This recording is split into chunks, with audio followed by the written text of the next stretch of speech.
604 Talk 107.3 FM, WBRP, mornings with Brian Haldane, off and running. Brian here with you. John LaBeouf producing, getting you ready for Wednesday's show, starting you off at 76 degrees with a little bit of cloud cover in downtown Baton Rouge. You know how we do on a Wednesday. We got Franz coming up about half an hour, about 20 minutes from right now for Legally Served. In our 7 o'clock hour, Visit Baton Rouge just got themselves a rebrand. We're going to talk about that and a number of other things with Laura Kading from over there at VBR. Representative Peter Egan's going to stop by at 7:35. Let's get up to date on the legislative session from inside the House side. In the 8 o'clock hour, we're going to continue with the session, but pivot over to early childhood education, as yesterday was Early Childhood Ed Day out the Capitol. We're going to talk with Dr. Libbie Sonnier at 8:15, and we're going to wrap up our guest list with Congresswoman Julia Letlow. Little DC Current presented by LABI. Late night for Congress last night. So we'll get caught up with Congresswoman Letlow at 8:35. But we start off every morning with top stories and trending.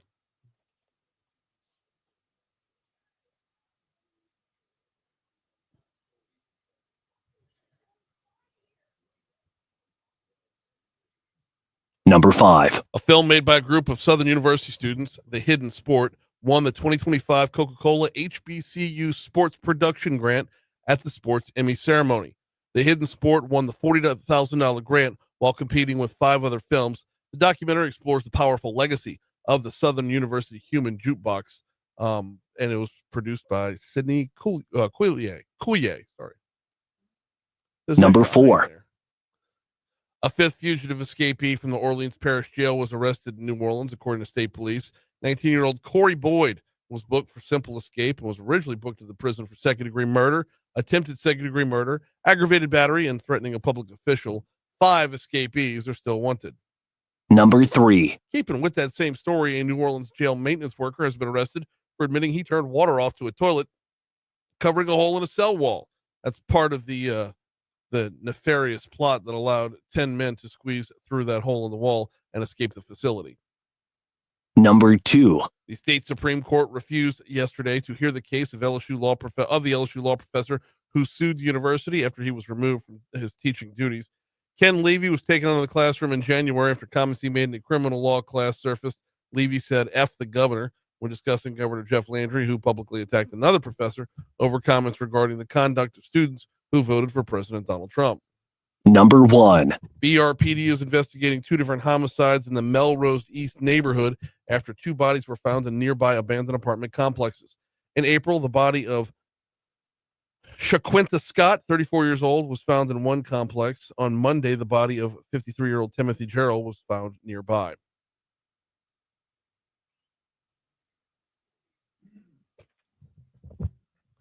What's trending, Sean? Well, George Wendt, who played the beer-loving barfly Norm on the hit 1980s TV comedy Cheers, and later crafted a stage career that took him to Broadway in Art, Hairspray, and Elf, has died.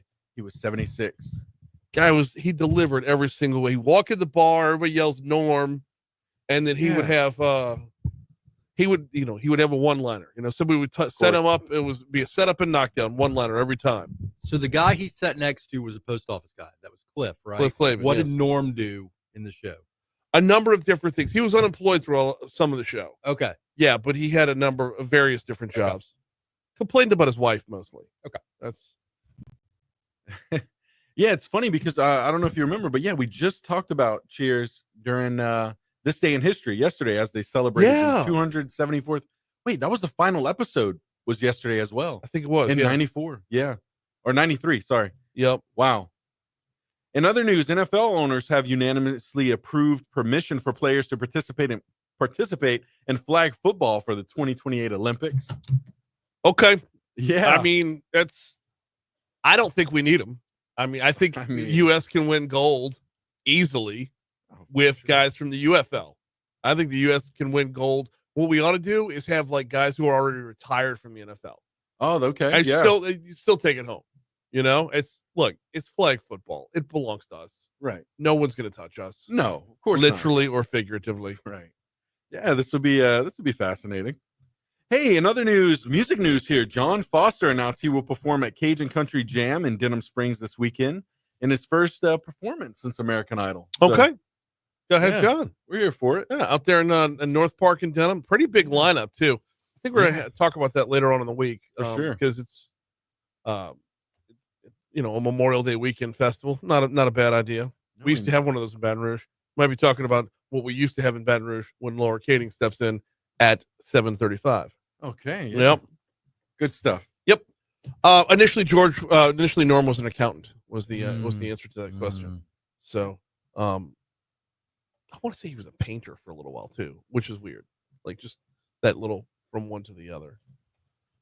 All right, we got sports coming your way in a little bit. Got to remind you about the folks over at Vex European though. VEX, that's V as in Vinny, Vex European.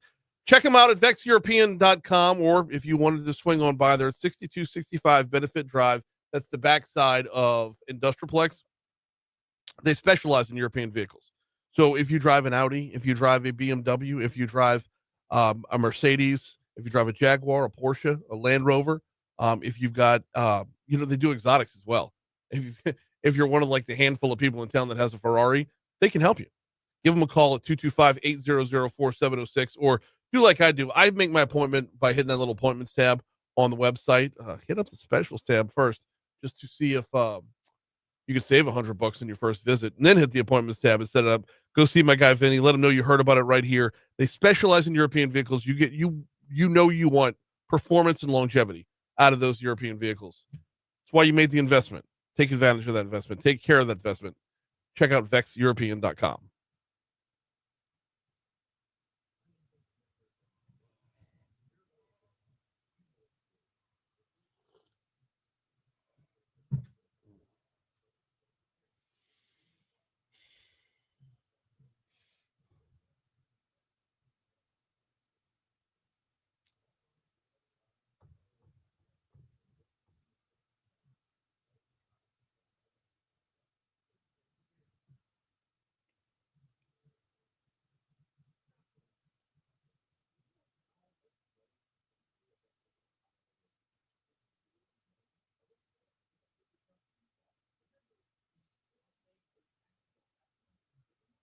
No.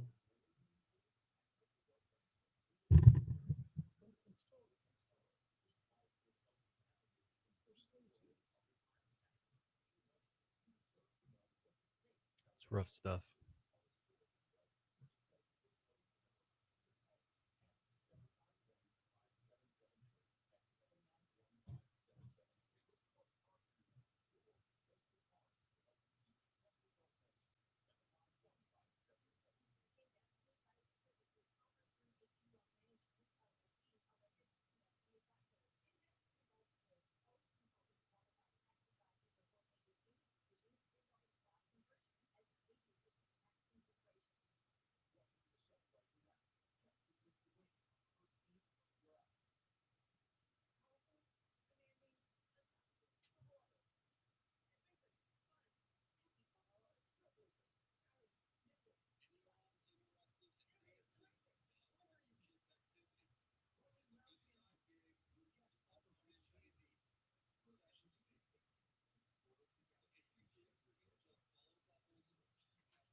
That's good.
6:14.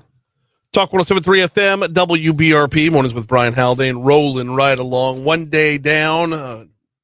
4 more to go. Wednesday, Thursday, Friday. No, 5 more to go out at the Southeastern Conference Baseball Tournament in Hoover, Alabama.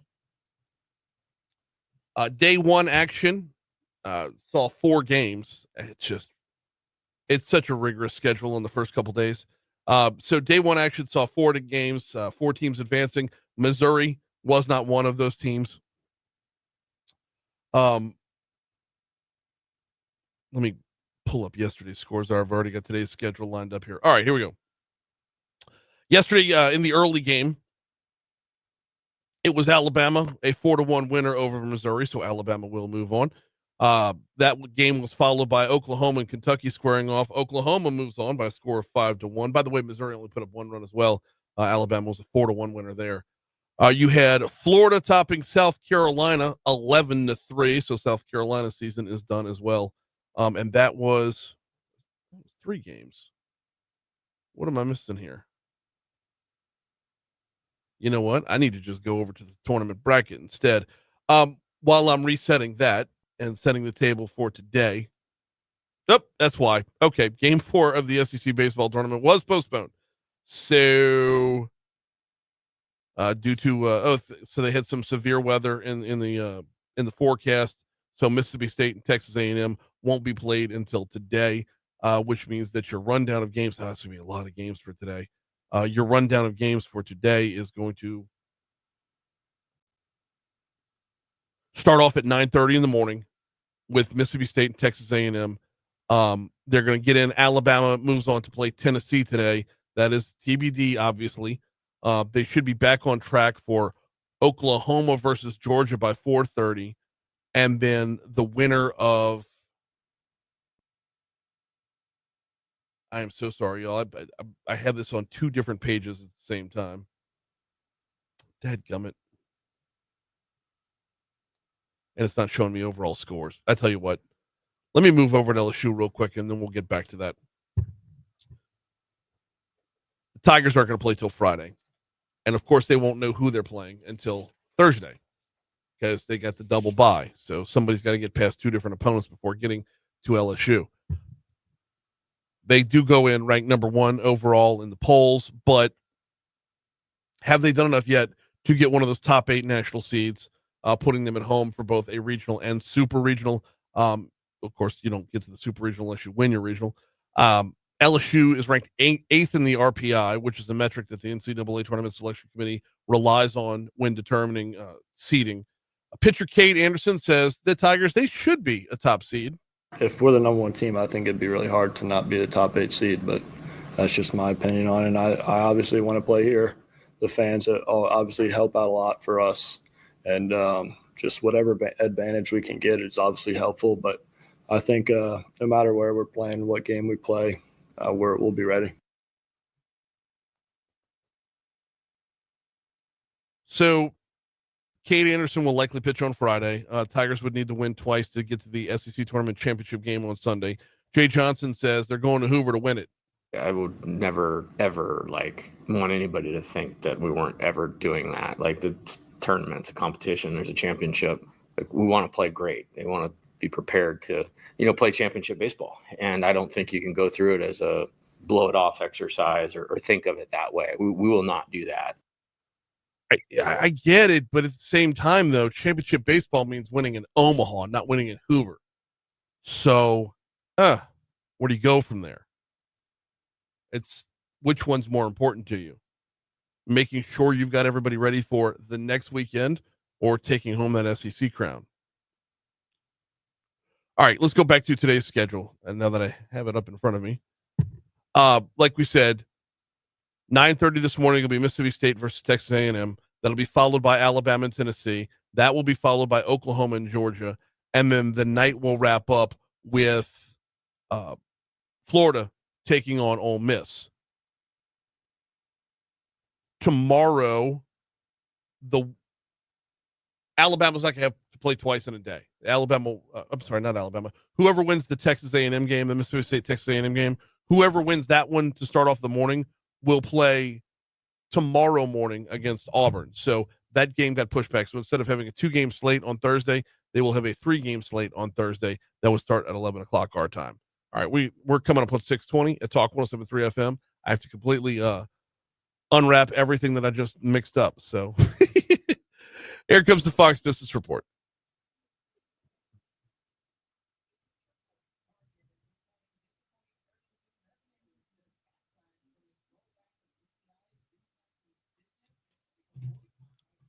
And good morning, Christy, provided she's in. I assume she is.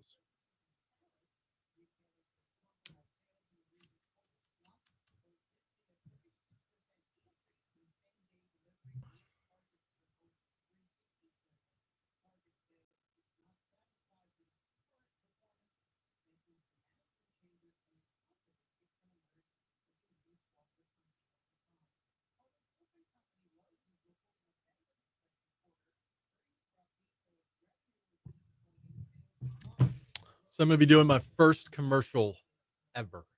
Really? Today. Our boy Mitch from BR Mattress. I got roped into doing a commercial. The initial idea involved a swimming pool. Okay. Your boy Scott Robb. Involved the swimming pool at Bocage. I'm really hoping that doesn't go down. We got a nice pool over there. We got a lot of nice things over there. Point is,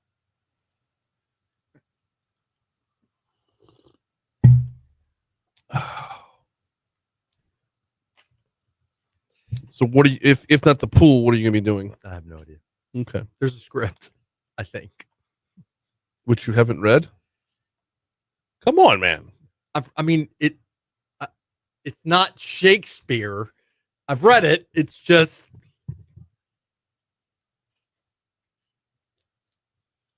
it's good mattresses. I love the people. I'm going to get one this weekend. Oh, dude, treat yourself. My last one came from Baton Rouge Mattress Outlet, and I loved it.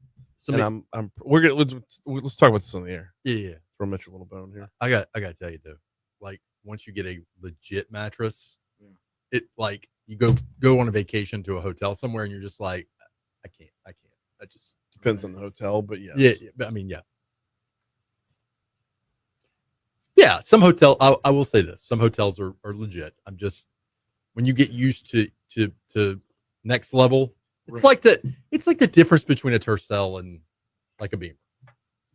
A what? Yeah, a Tercel and a Beamer, a BMW. Well, okay, it's like after the first time you go to Varsity Sports and they do the whole thing where they scan your feet and all that. You know, like going back to Shoe Carnival. Yeah, does not New Balance. Right, right. And it's not even the brand of shoe; it's like the inserts, the insoles, and all that other good stuff. Yeah. Once they know how to take care of it, you know you can't go back.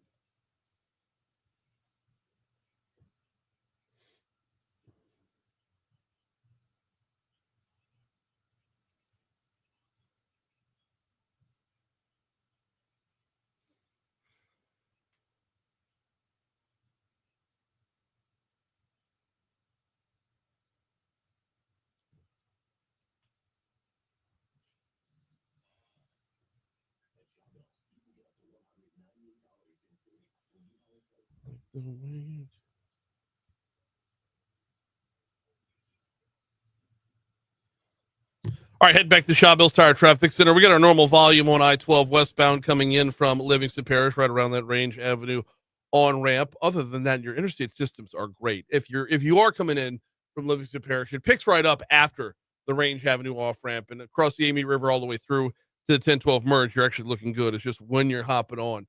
Now, 10 westbound coming in from Ascension looks great. 10 eastbound from West Baton Rouge looks great. I-110 does as well. Surface streets, it looks like we've got some added volume on Airline near Choctaw. Airline near Choctaw, it's going to be backed up a little bit. Also, we're looking at an accident on Coursey at Cedar Crest. No, that can't be right. Yeah, Coursey at Cedar Crest, which is not far from Airline. That is causing some delays. And we're also looking at delays on Oak Villa as you approach Florida Boulevard. But other than that, it's a pretty clean morning. So let's hopefully keep it that way from the Shawbills Tire Traffic Center.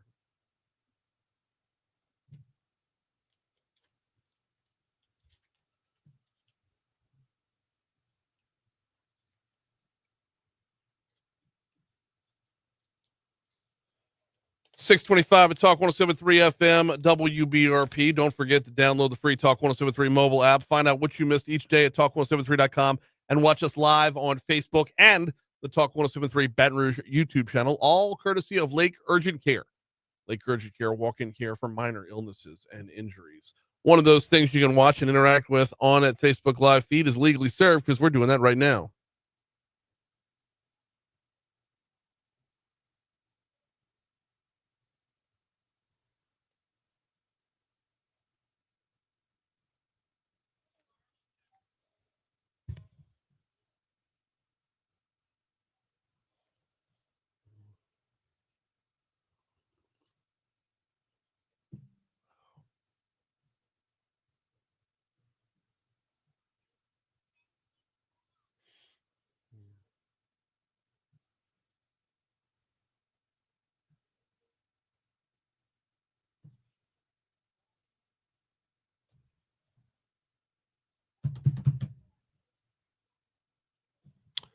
Yes, it's time for Legally Served. And yes, we welcome in attorney Franz Borghardt. How are you, man? Doing great. You Got the doing great? Heisman outfit on. That's the night before the Heisman Oh, outfit. I'm sorry. The night before. I'm sorry. That's Joe Burrow's Heisman. Yes. You know, I Oh, wait, you know what? That so Haspel's doing a thing tomorrow night. they're having a trunk show. Yeah. And in fact, Are you some of going? I'm going. Some of your guys are, Moscona, and then there's somebody else. Ontario? Yeah. Okay. So we're both fans of. And by the way, Haspel doesn't sponsor me yet, but I am a fan of their suits and their products. So shout out to them. I definitely would recommend. It's going to be at Chris's Specialty Meats, right? That's right. Highland and The Highland Road location, which is out there kind of by Rufino's. This is all improv. No, it's not planned this at all. I got the information somewhere on my phone, and I'm desperately scrolling. I think there's going to be some nibbles and some beverages. Oh, they're better. If it's a Chris's Specialty Foods, they're better. Yeah. So, but yeah, I'm feeling Heisman-like right now. okay. Okay. I'm kind of like the Burrow of the legal world. Is that where we're going to go with this? No. Okay, we're not. good. We're not. Yeah. But you are, you were telling me during the break you're about to film. Let's just brag on everybody else for this segment. So, you're about to film a commercial? So I am good friends with the owners of BR Mattress. They're buddies. I love them. And let me say this. Again, they also don't sponsor me. The only mattress I will now sleep in is from them. Yeah. It's just I got myself a Bentley of mattresses, and it was a fair price, and I can't go back. So they are doing a commercial today. Okay. Now look, I will be the first to concede that most days I'm full of it. Like I'm full of it. Okay. I'm a little nervous. I've never done a commercial Really? before. I mean, it's okay. It's very controlled environment. Okay. All right. And it's you're not, Okay. it's not like a live performance So here. shout out. You're not gonna be on stage in front of people. Shout out. I've done that before. Shout out to, which by the way, if you've never done stand-up comedy, it is one of the out of all the things I've done in my life, and I've done some crazy stuff, stand-up comedy has been the most fun I've ever done. And I did it. I did it for charity that one time, and then I did it several times afterwards. I did open mics, and I'm actually thinking about going back to doing that for a little bit. Anyways, yeah, Baton Rouge Mattress. Shout out to those guys doing a commercial. Same act or new stuff? New stuff. Okay. New stuff. Life happens. Yeah. Now, as a criminal defense, Because a lot has changed from then till now. Right. A lot has changed from then till now. Right. So here's the thing: the criminal defense job, and all the cases that happen around the world, that gives me material for days. Wait, no, I feel it already. You're segueing out of this.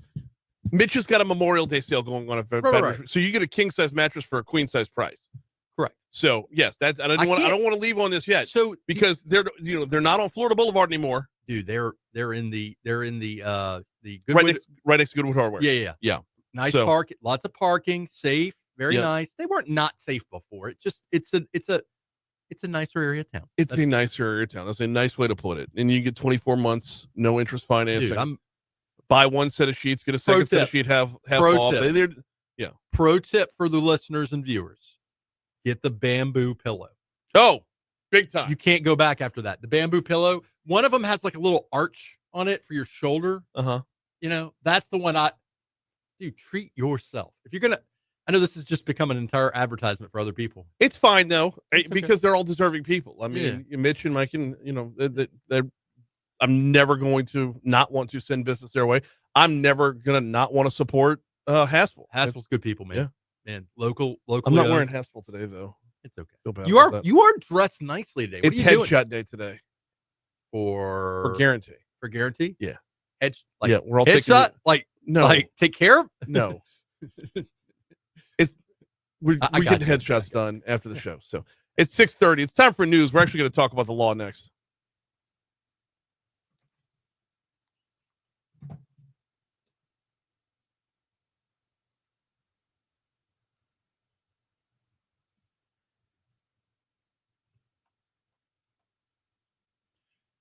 Man, I shot Marvin in the head.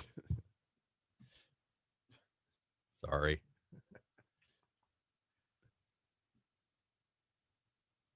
I guess that is what one would. The first thing that would come to mind. Are you doing a headshot too? Yeah. And look, there's so much anxiety with it. I actually brought extra shirts. They're in the car. What is Like, the I'm like, just expectation? like- So when I do a headshot, it's generally, as someone who has fluctuated in weight over the years, I try to do a headshot. Like if I'm at peak skinniness, that's when I want to do that headshot. And my last headshot was peak skinniness. Right. Now I'm like, I'm like Stay Puffed, the morning show host. there's more of you to love. Yeah, I'm working on it.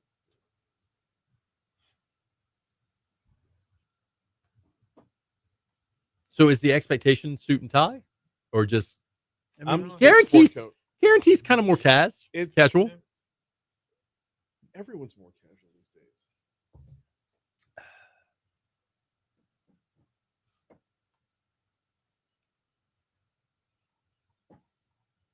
I got to tell you, every time I see the story about the guys that escaped out of New Orleans, I keep going back to Shawshank. Oh yeah. Like Andy had about enough. I mean, it just. Yeah. And they haven't caught some of the guys yet, right? Yeah, they only caught 5. There's still 5 out there. If you're out there, are you like in Alaska now? That's what I'm thinking, right? And they're finding guys still in New Orleans. Last I'm guy like, the guy they found yesterday was in Tremay. the Tremay. Yeah, that's what it was. Yeah. But one would. Well, I guess the problem becomes, how do you get out of Dodge? You get on a Greyhound? You can take Greyhound anywhere, but you got to have the money to get out of Dodge. One guy was caught in the parking lot of the Montleone, which actually makes sense. Go steal some keys off the valet's tray. And then get in a car and go. Yeah.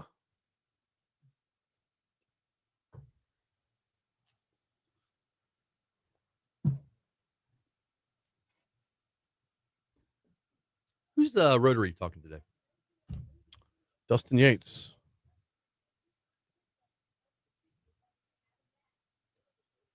The mayor of St. George. Yeah. Well, I don't live in St. George, to be fair. I know. I okay. How about the vulnerability it takes to be like, who's that? I could have just Googled it.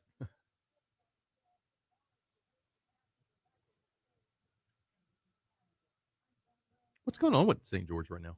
I guess if I go, I can find out. Yeah, you're gonna update. It's kind of a mess since they voted down the home rule charter. So then they got to go back to basically the city's constitution. They got to go back to the drawing board on it. And what you're finding in St. George right now is what it's like to have the freedom to govern yourself. It's like people don't get along. People don't do everything you want them to do. This says I can't share the damn live today. I shared it. Just saying. Well, I appreciate. Oh, there it is. Okay. If you're on Twitter, if you're on X, trying to get those numbers up. Trying to get them. I'm lingering at 2,200. I need bigger. Those are rookie numbers. Borghardt Law.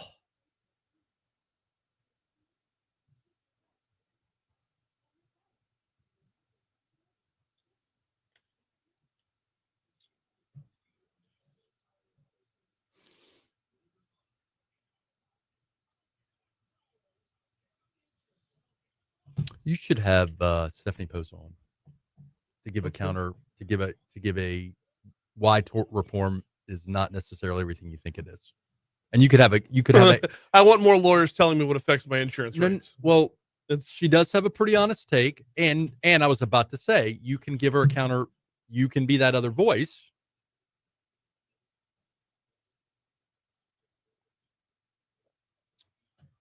We are middle of the road or better on just about every category out there, except for when we get into accidents, we have double the medical claims, more than double the medical claims of every other state. Are we fragile? Do we get hurt more? I'm just a broke dick criminal defense attorney. Look, most attorneys will say it's because of all the uninsured drivers. We're 23rd in the nation for uninsured drivers. You know that movie JFK? Yeah. You remember the character John Candy? Yeah. This ain't my scene, man. In many ways, I'm like the John Candy character. I'm just a criminal defense attorney.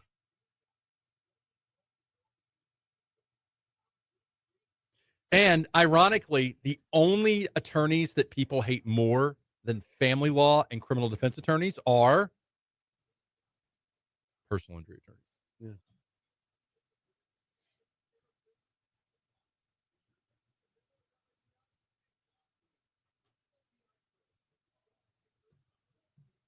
The number one argument, the first argument comes out is that the insurance companies get rich off of our backs. I don't like the. I love hearing that. I don't like, from a legal analysis standpoint, you have to have like above 50% to get that the legislation that they're trying to enact, to where if you don't have a certain percentage of. 1 second.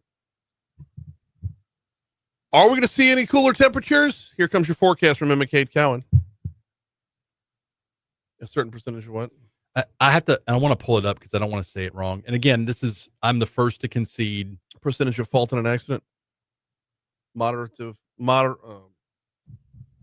Comparative fault. Comparative fault.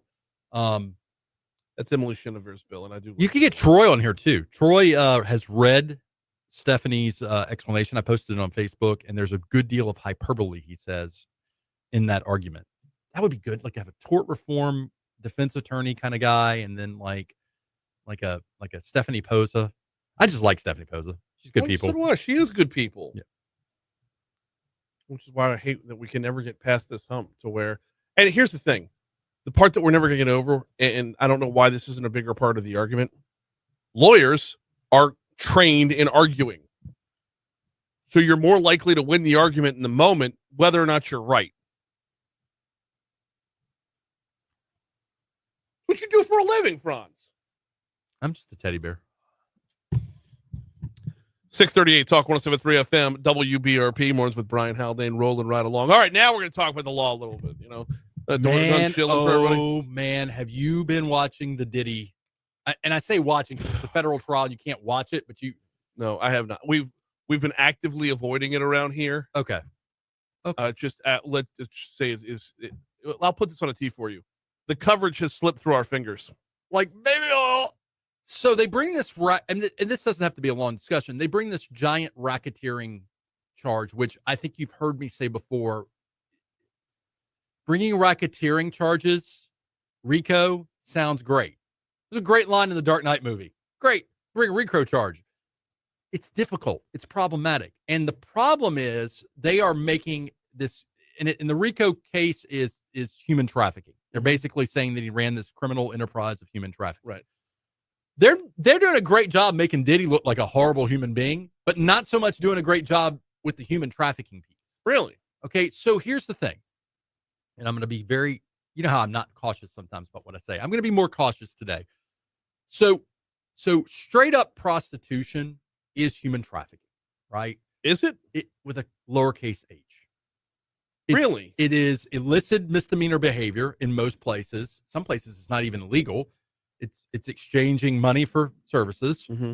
But they are trying to lump that in, combined with this the vibe of the case. And look, I'm not saying he's innocent.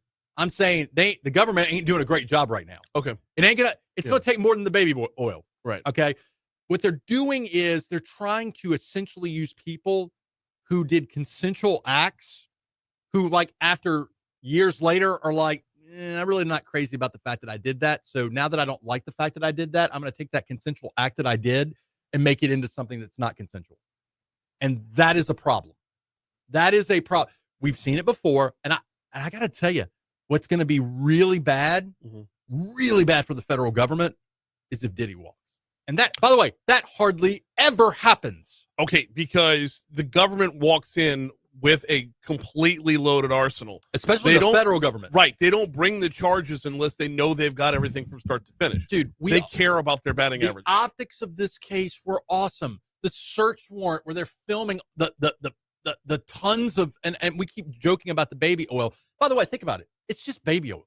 Maybe dude likes to go to Costco and buy in bulk. No. Point is. Okay, yeah, deflections like that don't help Diddy. Point is, they put, what's her name on? The one he domestically was violent with on video.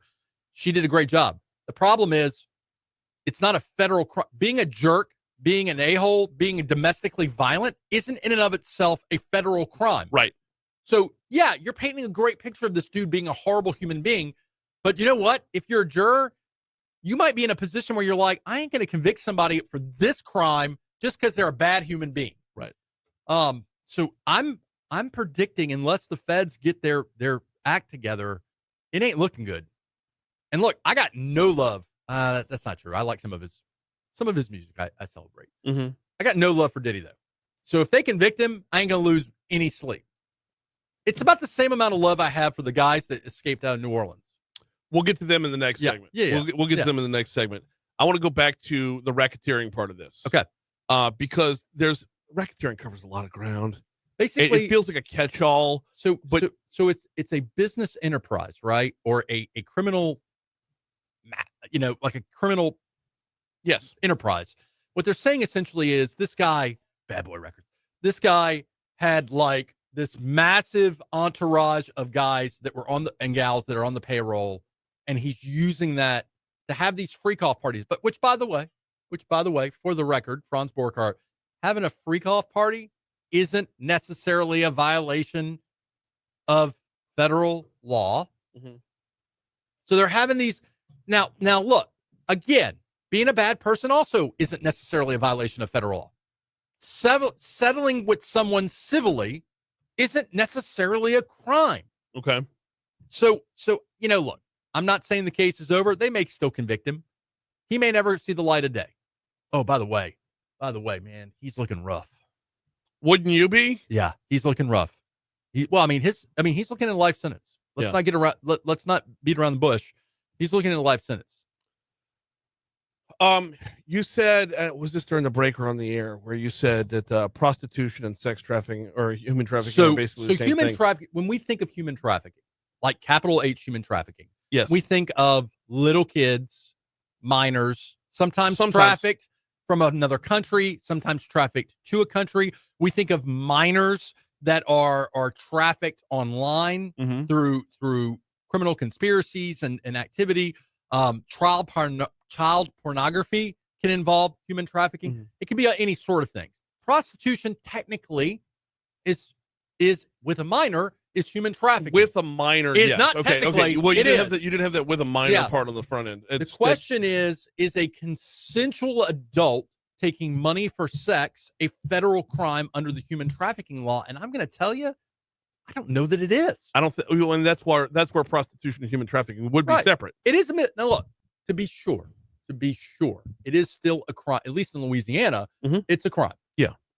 Okay, but it's a misdemeanor crime. Let's talk process real quick. Okay.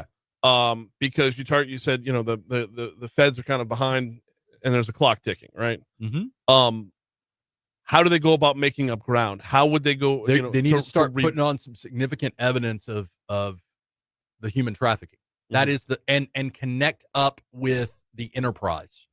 Because remember, they're trying to establish not just that he did it, but that he had this massive organization. Now, the massive organization, the payoffs, the bribes, that kind of stuff should be pretty easy to prove. I mean, that should be easy.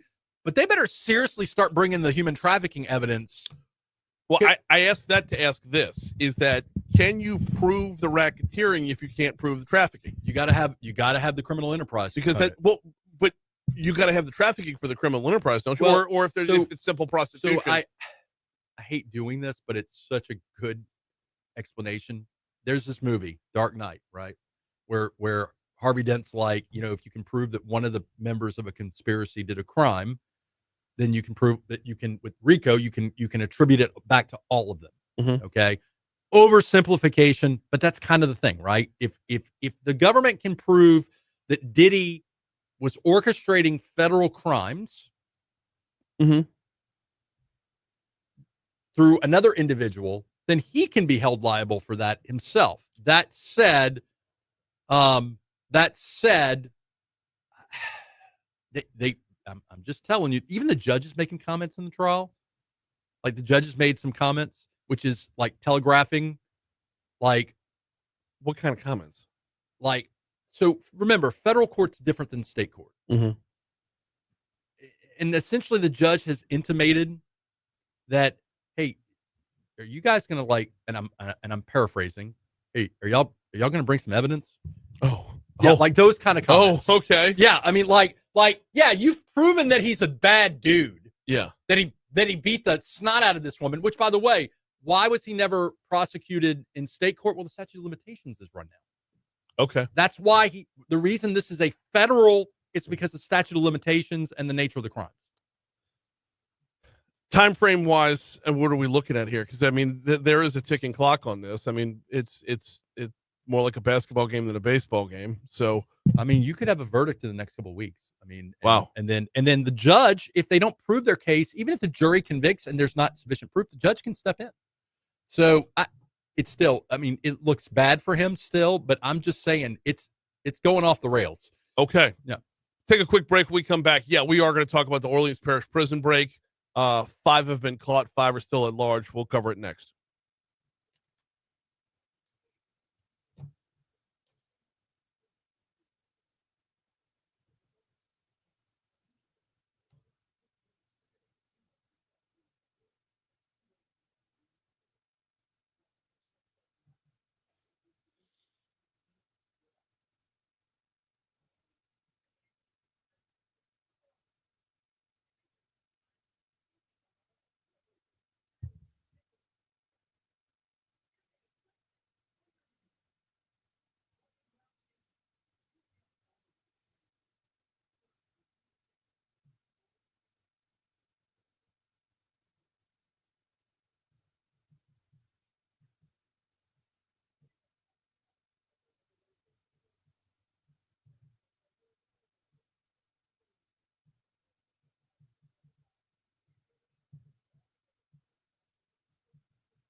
And so the record's clear. Franz Borghardt is not advocating for human trafficking.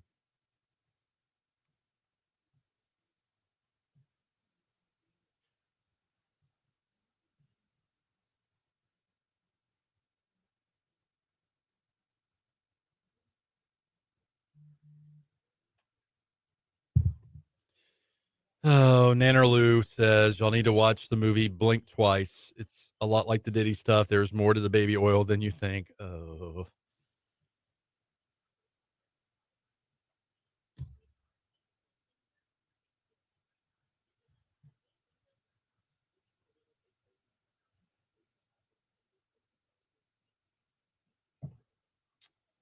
RICO and racketeering are the same thing, basically. Essentially. Yeah.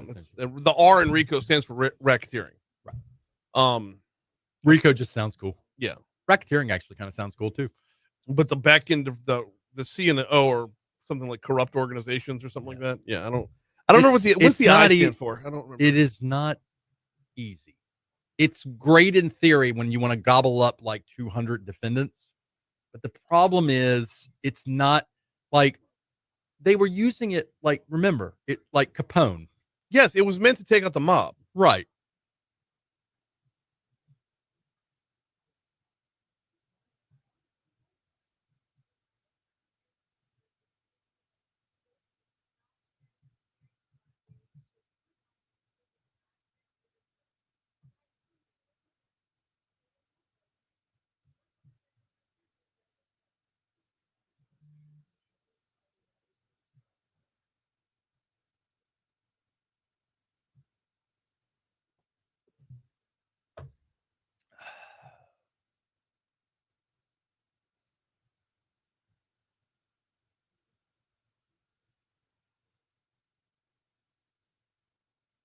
What's your afternoon look like? When do you go to the gym? I'm probably going to jump about 2:30, 3 o'clock today. And I'm going to be back downtown for 5 for a it's Ascension Parish Day at the Capitol today. It's next week, early next week. Let's grab coffee or lunch. Okay.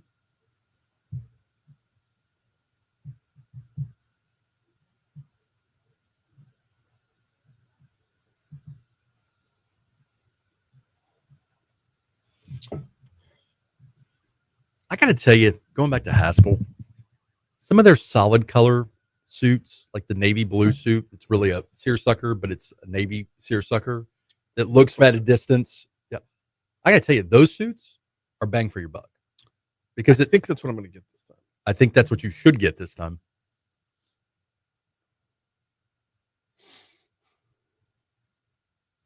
Like, yeah, I like the purple and gold LSU seersucker suit, to be sure. But I can wear like the navy ones, the solid color ones to court, and they're a little dressier. Mm-hmm. I mean, I'm wearing this one to court. Just saying. Wearing this one to federal court today.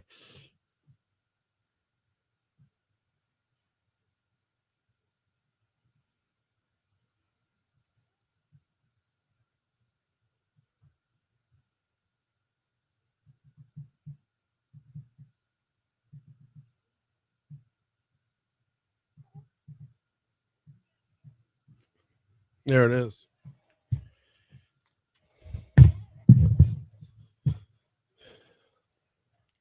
Six 6:52. Talk 107.3 FM WBRP. Mornings with Brian Haldane, rolling right along. OPP in this case standing for the Orleans Parish Prison. And naughty people. Naughty by nature. Naughty by nature. Naughty by nature. Prison break. What was it? Friday morning, and in the wee hours. Hole in the wall behind the toilet. Toilet had been intentionally shut off, or the water had been shut off to the toilet intentionally. And then they, it's not Alcatraz. It's not Alcatraz. No, it's not. The running across the interstate afterwards, and then dispersing to many different places. So did you see that they arrested the janitor guy? Yes, because he shut off the water intentionally. He shut off the water so that when they moved the toilet, you wouldn't have water spraying everywhere.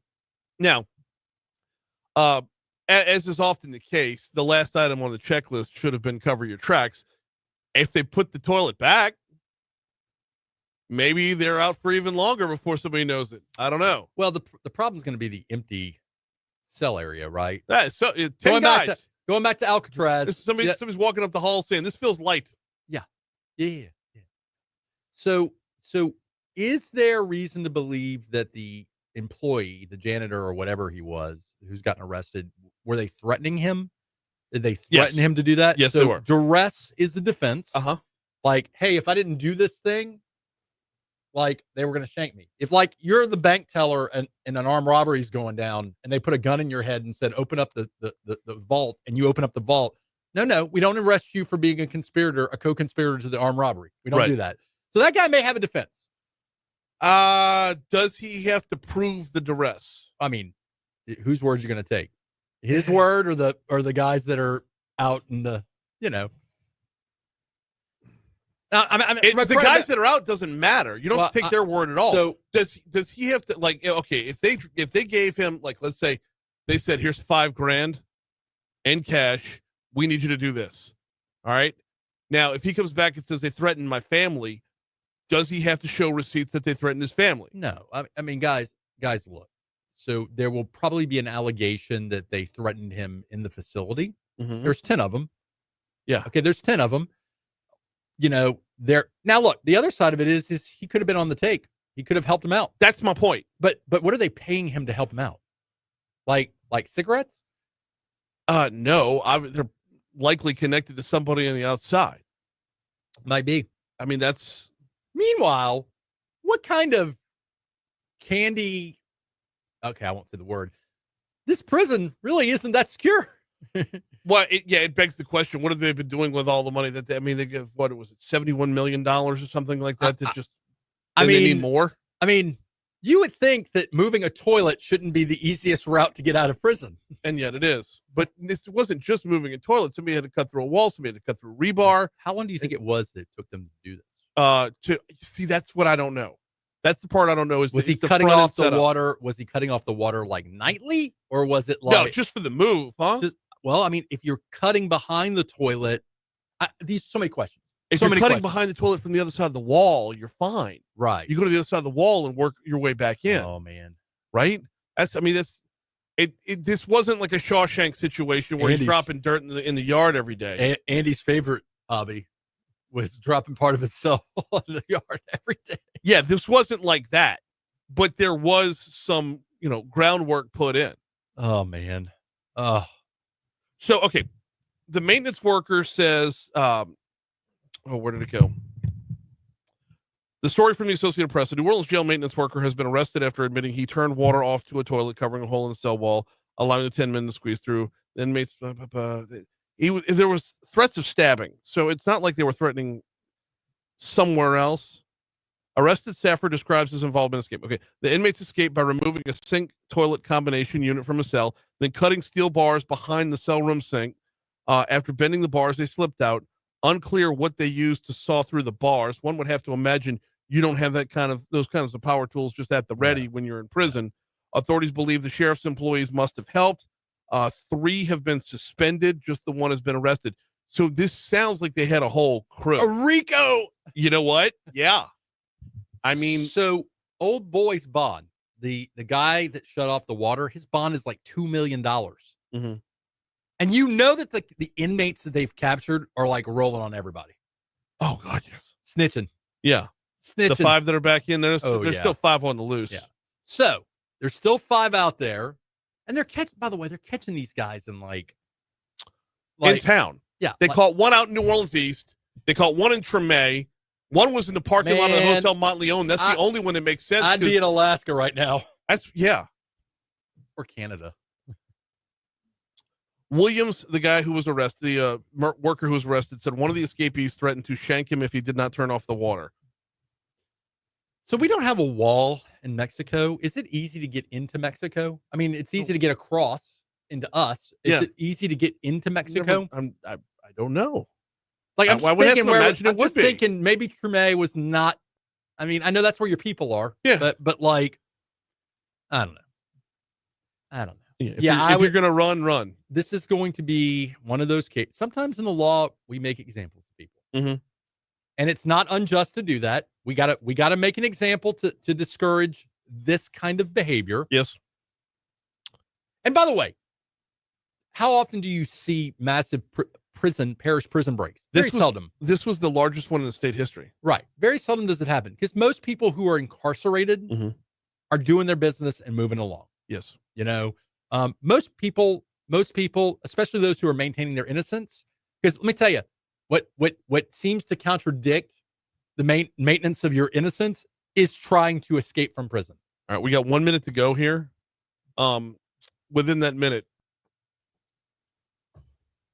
when you want to throw the book at somebody legally, when you want to make an example of someone legally, does that make it harder to prove your case? Doesn't it make it easier for the defense to say this is being blown out of proportion? There's probably their aggravated escape. I mean, it's going to be an easy crime to as to the inmates. Oh, it's going to be pretty easy. Yeah.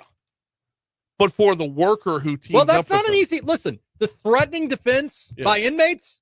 Now, again, it depends on what other evidence they have. If there were like 5 other sheriff's deputies on the take, and it was a true enterprise, and they can link up like, hey, these guys were getting money from this source outside. Well, then it becomes a little bit more difficult. And we are right back around to the RICO predicates at that point. That's right. He's attorney Franz Borghardt. We do this every week. We call it Legally Served. He'll be back in next week. Always appreciate you, brother. Bye, guys. Here comes ABC News on Talk 107.3.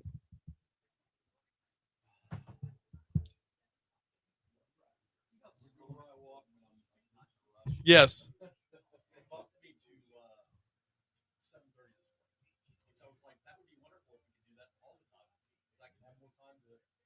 You want that A block, though. Come on.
Hey, when we do trending stories, we should play this one in its entirety.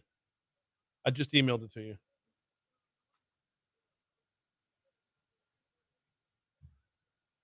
Sorry, I meant to send it to you last night.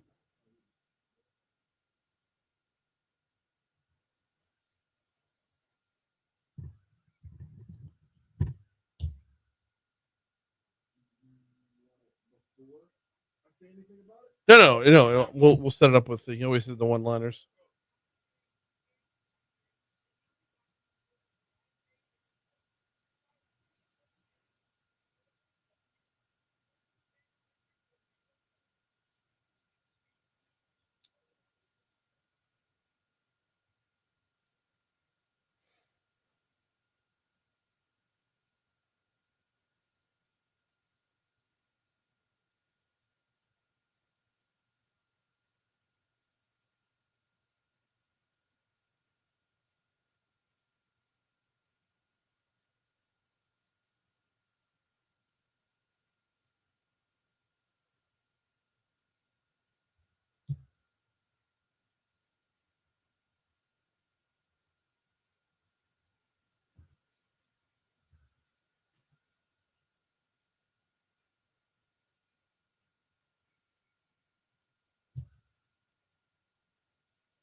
.705 Talk 107.3 FM WBRP mornings with Brian Haldane rolling right along. Hour 2 coming your way right now.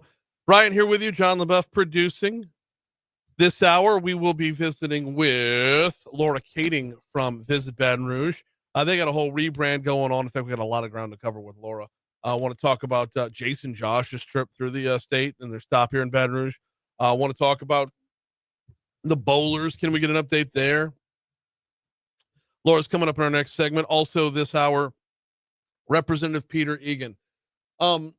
Every week we get the chance to talk during the session, we get the chance to talk with the folks from Louisiana Lawsuit Abuse Watch.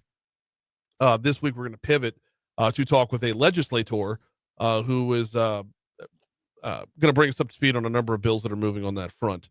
Before we get to any of that, by the way, we're starting off at 75 degrees in downtown Baton Rouge. Before we get to any of that, we start off with top stories and trending.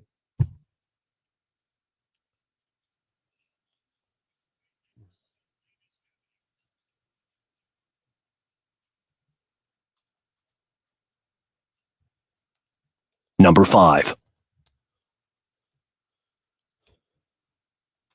A film made by a group of Southern University students called The Hidden Sport won the 2025 Coca-Cola HBCU Sports Production Grant at the Sports Emmys ceremony. The Hidden Sport won a $40,000 grant while competing with 5 other films. The documentary explores the powerful legacy of the Southern University Human Jukebox. Number 4. A 5th fugitive escapee from the Orleans Parish Prison was arrested in New Orleans, in the Treme, actually, according to state police.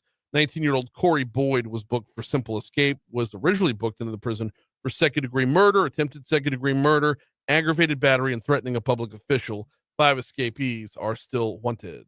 Number 3. Keeping with the New Orleans prison story, a maintenance worker has been arrested after admitting he turned water off to a toilet covering a hole in a cell wall, allowing those 10 escapees to squeeze through the gap and get out of the facility. He says they threatened to shank him if he did not. Number 2. State Supreme Court refused yesterday to hear the case of LSU law professor Ken Levy, who was suing the university after he was removed from his teaching duties. Levy was removed in January after comments he made in a criminal law class where he said, F the governor, talking about Governor Landry. Number 1. BRPD is investigating 2 homicides in the Melrose East neighborhood after 2 bodies were found in a nearby abandoned apartment complex, or apartment complexes, I should say. In April, the body of Shaquinta Scott was found in one complex. Yesterday, the body of Timothy Gerald was found nearby. Scott was initially believed to be homeless, but her family says that's not the case. Scott leaves behind 4 children and a family who wants answers.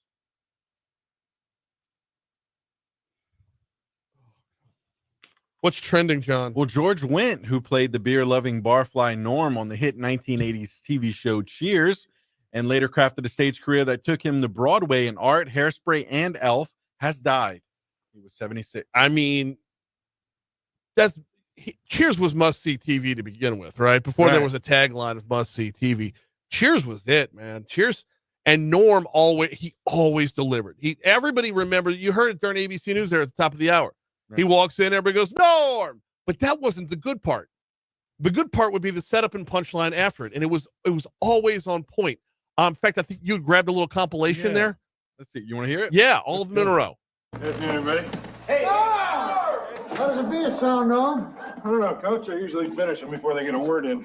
How's life in the fast lane, Normie? That beats me. I can't find the on-ramp. Still pouring, Norm? That's funny. I was about to ask you the same thing. What would you say to a nice beer, Normie? Going down. Hey, Mr. Peterson, there's a cold one waiting for you. I know. And if she calls, I'm not here. How you doing, Norm? Cut the small talk and give me a beer. What are you up to, Norm? My ideal weight if I were 11 feet tall. What's going down, Mr. Peterson? My cheeks on this bar stool. What do you say, Norm? Well, I never met a beer I didn't drink. What's happening, Norm? Well, it's a dog-eat-dog world, Sammy, and I'm wearing milk-bone underwear. I think that last was probably the most famous. It's a dog-eat-dog world, and I'm wearing milk-bone underwear. Man. You know, it's funny. Not funny, but there's comedy in everything. 32 years after the finale. Yeah. Of the Cheers finale, he passes away. Not the day of. haha funny, but one of those. No. It's always the coincidences that surround it. Yeah. Yep. Big time. In other news, NFL owners have unanimously approved permission for players to participate in flag football for the 2028 Olympics. Don't need them. Look, this is football. This is our game. Yep. There's a reason it hasn't been in the Olympics before. Obviously, if they wanted to, strap on the pads and go, it would just be complete annihilation. But we'll go with flag football where we're not hitting anybody. Right. We're just going to outrun you, outpass you, outcatch you. As a nation, this is what we're going to do. That's it. It's not going to be close. It's going to be an embarrassment of riches for the United States.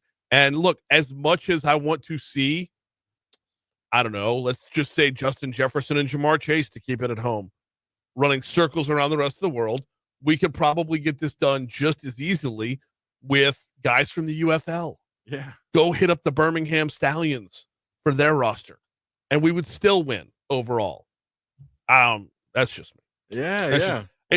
I have a certain level. Remember the '92 Dream Team in basketball? Barcelona Olympics was it? Yes, Barcelona Olympics '92 Dream Team. First time the U.S. went with pros, the best of the best in the NBA, and Christian Laettner. That wasn't close on any front. I mean, we just destroyed the world on every front. Oh, yeah. And this would be worse than that. This would be significantly worse than that. So bring it on. Let's go. Yeah, I'm here for it, to be sure. But man, you show me one NFL player that gets like a soft tissue injury, they pushed off the wrong way, they tear the ACL, they'll shut this down in a hurry. I mean, a real hurry. So.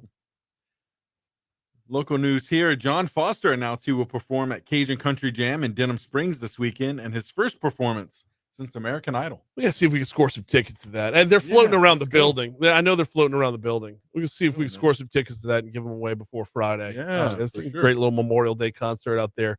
I believe I don't have the full slate of acts that are going to be playing. Yeah. But definitely worth diving into. And in fact, part of a bigger conversation there. Remember Bayou Country Superfest? Yes. Yeah. Well, we got Laura Kading from Visit Baton Rouge joining us in our next segment. Oh, yeah. I wonder if that could be revived somehow. Before we take our break, which we are due up for, I got to remind you about the folks over at Mathern's, Kenilworth area. I've been reminding you for a little over a month now. Mathern's is back, y'all. The old school Kenilworth Supermarket, the original owners of Kenilworth Supermarket, is back as Mathern's Market at Kenilworth. They had sold it, but they have come back home to the OG location in Baton Rouge. After Kenilworth, they moved over. I think they were on Bluebonnet and Perkins. And then they moved in downtown Baton Rouge. And then they opened up on LSU's campus. Well, Circle of Life, Simba, they have come back. The family you miss, the prices you miss, have come back home to Kenilworth. And if you download the Mathern's Rewards app, you can start earning cash towards more groceries every day at all three locations of Mathern's. Quick break. We talk Visit Baton Rouge next.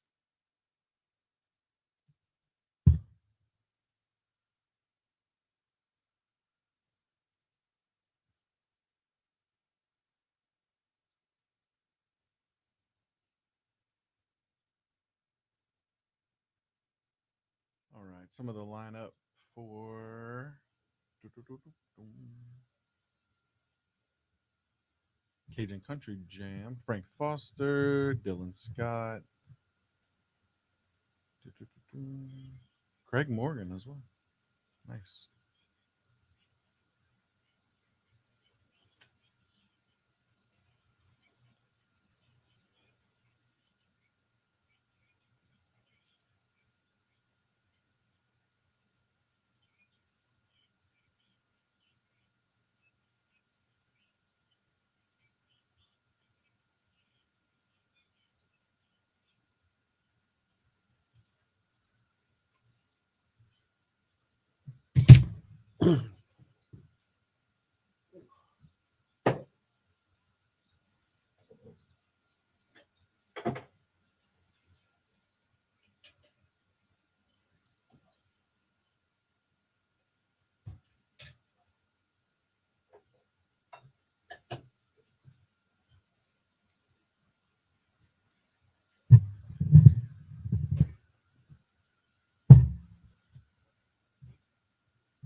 Bam, bam, bam, bam, bam.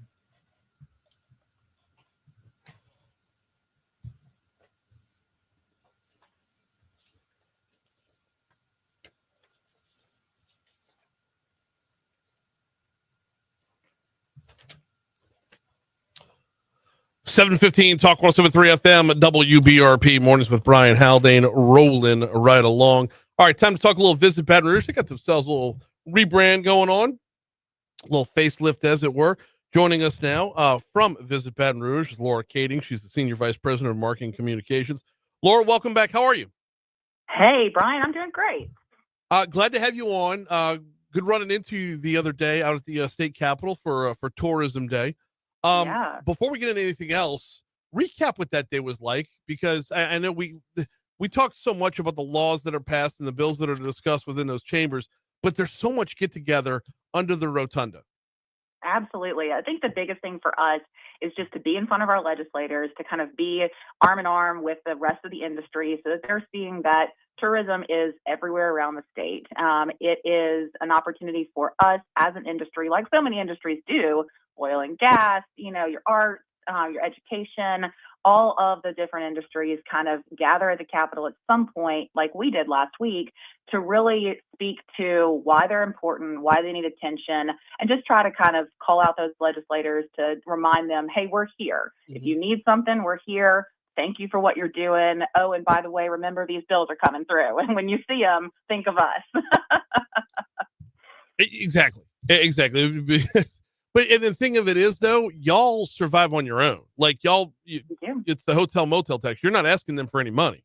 So that's exactly right. Yeah, we're funded completely by hotel motel tax, and so that's really a tax on the visitor, to be honest. Yeah. Because as they come in, they're paying a fee. They're paying a tax on their hotel rooms, and that's what we collect. That's what we are able to use to fund all of the tourism activities that we're doing. So as we're looking to, recruit and incentivize different conventions, sports groups, things to come here, that's the money we're using. As we're marketing, that's the money we're using. We are not using local tax dollars. We're talking with Laura Kading from Visit Baton Rouge. Let's get into some numbers and, how we're doing here. I know 2024 numbers were up from 2023. But give us a more direct picture. Yeah, so in 2024, we had 9 million visitors, spend almost $2 billion in Baton Rouge. And then that kept about more than 38,000 people employed in the tourism industry. So that's everybody from your hostess at the restaurant to the bellman at the hotel, the maid at the hotel. That is, high paying jobs like your general managers at your major casino resorts, your, owners of these, restaurants and things. These are careers, in tourism. And so we're really proud of that employed number, those jobs numbers, because that is, really the bread and butter, of what our industry brings to the table. But of course, those visitors and what they're spending, we're pretty darn proud of that number too. But another one that we get excited about is how much we get to do in our local community. We sponsored 60 events in 2024, and that was in every zip code in the parish. So from St. George in South Baton Rouge to Zachary to Central to Baker to Scotlandville and into actual Baton Rouge. We did, everything. We sponsored everything from a farmer's market to your big blues festival, Live After 5, 225 Fest, night market, all the different things that are going on around the parish. We're able to be a part of those, with a sponsorship and support what's going on, so that when our visitor comes to town, these culture bearers, they're the ones who are showcasing what's going on in this city. It doesn't just need to come from us. It needs to come from the people who are the heart and soul of our city. So we love seeing that. We love being a part of that. And then beyond that too, we got to do some pretty big things and support some pretty big things that brought leisure travelers in. A couple of those that were big highlights for us in 24 were Louisiana Lights, big new lighting event at Bird Museum and Gardens. That's been a few years coming as they built out the infrastructure with our support. But we saw about 40,000 visitors come to that event last year. And that was an inaugural event. It's a big deal. It's a big deal to have 40,000 people come through something for the very first time. Yeah. And then, that was during a downtime. That's really important during November, December, between football season and Mardi Gras. You can imagine that we have a little slump in visitation. Yeah. People are coming in. Maybe they're not staying in our hotels. If they're coming in to, just visit mom and dad for Christmas, we need them here. We need them staying in our hotels, and we need them out in our community spending money at an event or at a restaurant and shopping, all the things. So Bird Museum and Gardens and the Louisiana Lights really gave us kind of the anchor event there, so that we could say we've got a great Christmas and holiday product. Come here, and while you're here, seeing the lights, go see hockey, go see the zoo, go, do all the shopping, go everywhere around the community. So that was a great one. And then another highlight would be the Savannah Bananas, of course. Oh, yeah. Everybody either went or wanted to go. 142,000 people tried to get tickets to those 3 nights of events, which was just incredible. And as I'm sure you've seen online this year, they're doing bigger and, even huger venues, and they're doing football venues and all of this. But a year ago, this was their first college baseball stadium to ever play in. Really? They had been playing in AAA, just real small stadiums, and had never done anything like Alex Box. And so this was a huge moment for them, but also a big moment for us too. So, over 30,000 people, coming in over those 3 nights at Alex Box. We saw people from Utah. There were people in the audience from Australia. It was insane.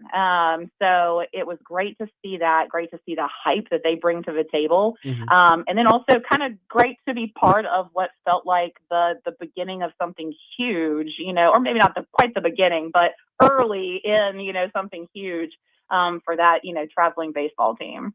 Yeah. And I mean, at that point they were completely viral on, TikTok and Reels and whatnot. But the number of people who had seen them in person was still very selective at that point. That's right.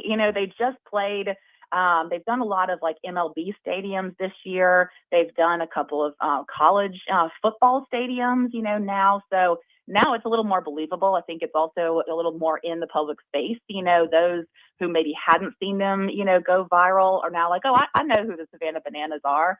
But last year it was a little bit of a different story. It was still a have you seen it? Maybe you have. And that's kind of cool too, because it's not over for us.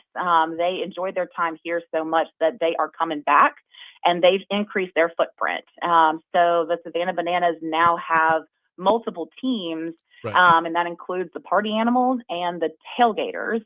Oh. And so the party animals and the tailgaters are coming back for Banana Ball in August. And so the same ticket application process. They've kind of, done a few things to correct, a little bit of the challenges with like general admission seating, things like that. So you'll see a little bit of difference, but also the same just kind of crazy comedic fun that the Bananas brought last year. We're talking with Laura Kading from Visit Baton Rouge. We're, a little more than halfway through May right now, about 2/3 of the way through May right now. I don't know if we can get early projections on 2025 numbers, but I have to assume that with Super Bowl spillover and the bowlers, we're off to a great 2025. Brian, I think one of the cool things is that not only is it going to be a great 2025 for us, but that is also going to go against the national trend. Unfortunately, right now with some hesitation with the economy, and people are not really traveling.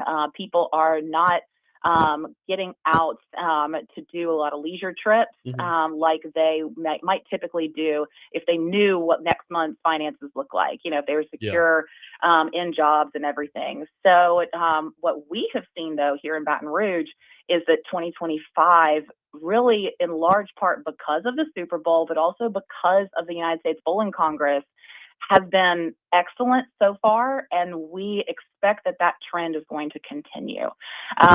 So we're seeing, just fantastic numbers specifically for March. And that the United States Bowling Congress is here. Those bowlers are coming 300 to 400 at a time from March 1st all the way to the end of July. And so as they come in, they're bringing, I think it's 58,000 bowlers, and they're bringing almost 30,000 of their family and friends. So that's no small thing. And of course, if you've been in downtown Baton Rouge, just walking around and seeing these guys in their crazy shirts, the shirts get me every time because they're always colorful and matching. And, you kind of ask them a question like, how'd you bowl today? And they're like, how'd you know? Yeah. How'd you know I was a bowler? That actually happened to me. I asked somebody, I was like, how'd you bowl? And they're like, how'd you know I was a bowler? And I'm like, dude, look at you. It's the shirt. Yeah. Of course, it's the shirt. Yeah. The shirt and the little bag, the little bowling bag on the wheels there. Between the two, you're not exactly incognito.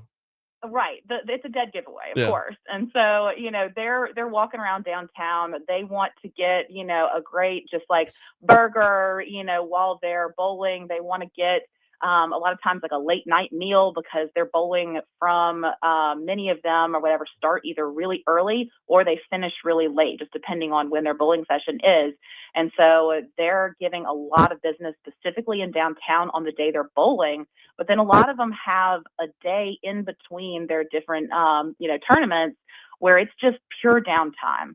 And during that day, we're seeing a lot of them get out of downtown, get around to our different restaurants, go see our attractions.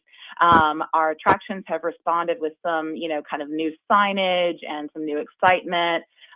So we've definitely seen that impact the community already, and it's been, fabulous for us. So great business. And then with the Super Bowl, we saw, our visitors spill over, I guess. Yeah.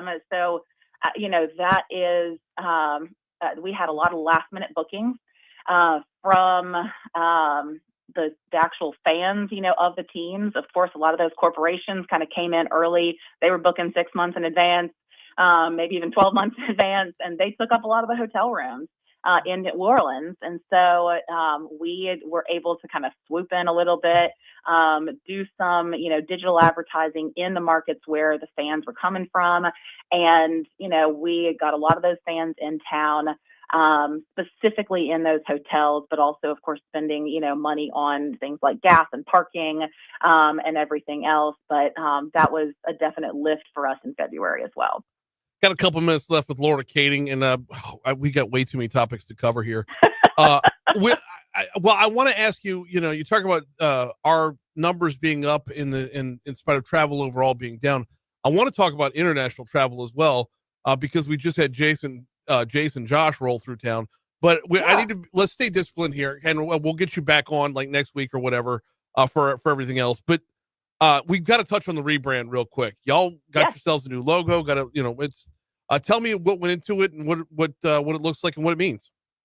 Yeah, so we actually got a chance to celebrate last week during National Travel and Tourism Week, and look at Baton Rouge. I'm in New Orleans right now, so I'm looking out my window at the quarter. I apologize. But we got the chance to look at Baton Rouge from kind of a whole new perspective, and we got the chance to launch a new brand that we had put about a year's worth of work into, that we had looked at a bunch of research that really told us how our visitors see the city, how they see the people of the city, and how they see our story.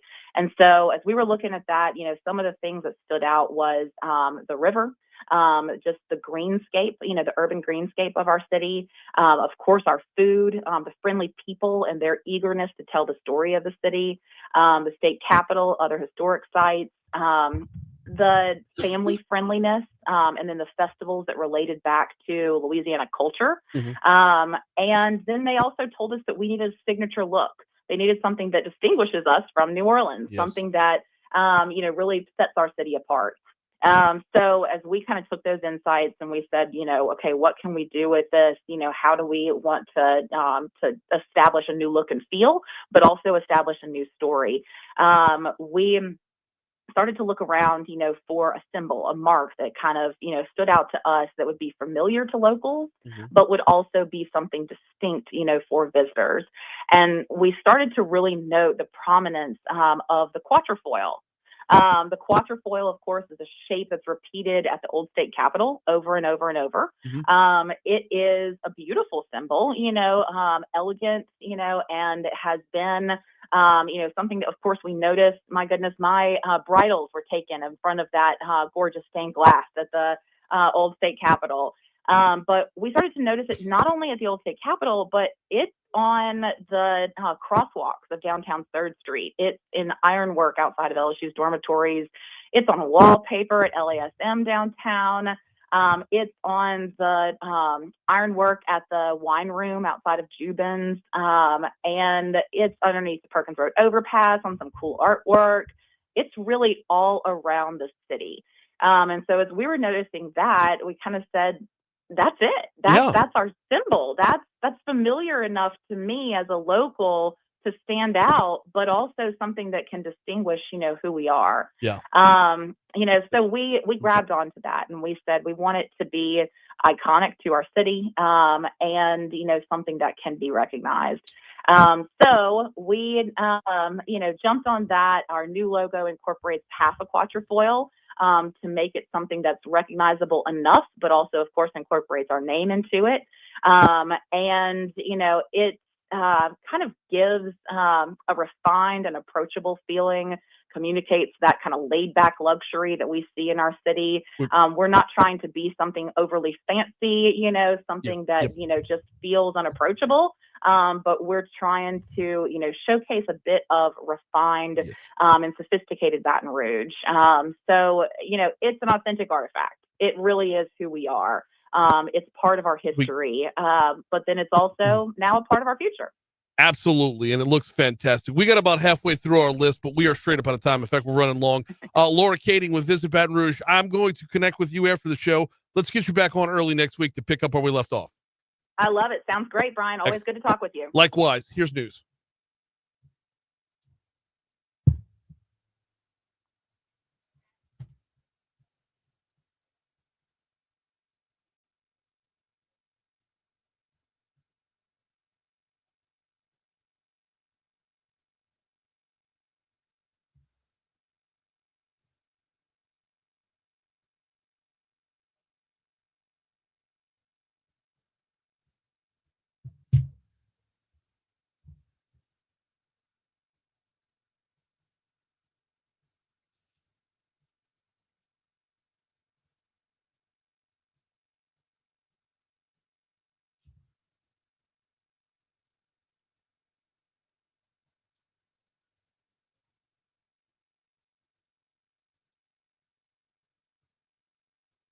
There he is.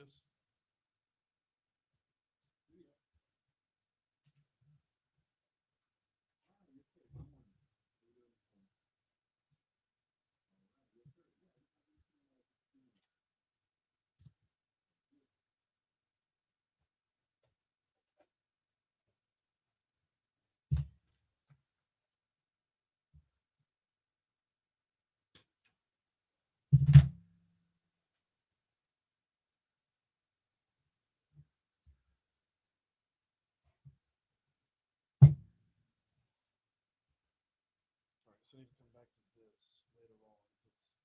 I had 5 more topics to cover. Yeah. It's good. Yeah.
I'm completely going to pivot at 7:55.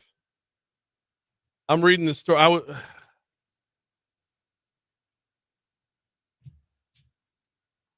right. What direction we're gonna take? I need music of some sort. I need some kind of call to action type of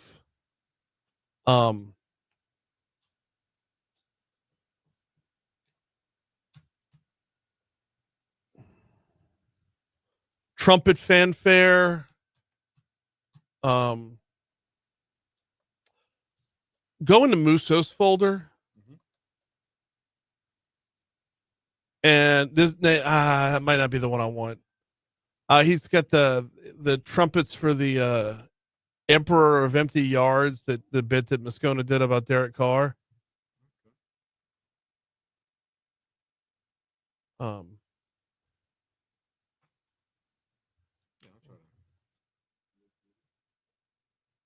All right, time to get a look at your forecast. Here is EKC.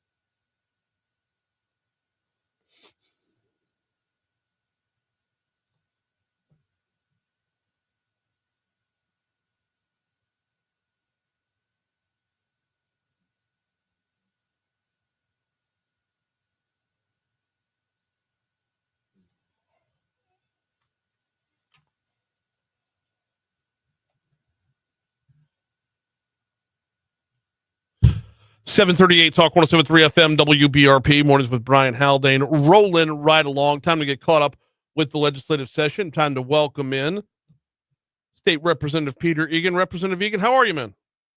Well, thank you very much. Thank you for having me. Of course, glad to have you on. Before we get down to business, I probably should have asked you this during the break. So you cover a good chunk of St. Tammany Parish. Your district is. Go ahead. Yeah, my district is District 74. It is essentially rural St. Tammany Parish.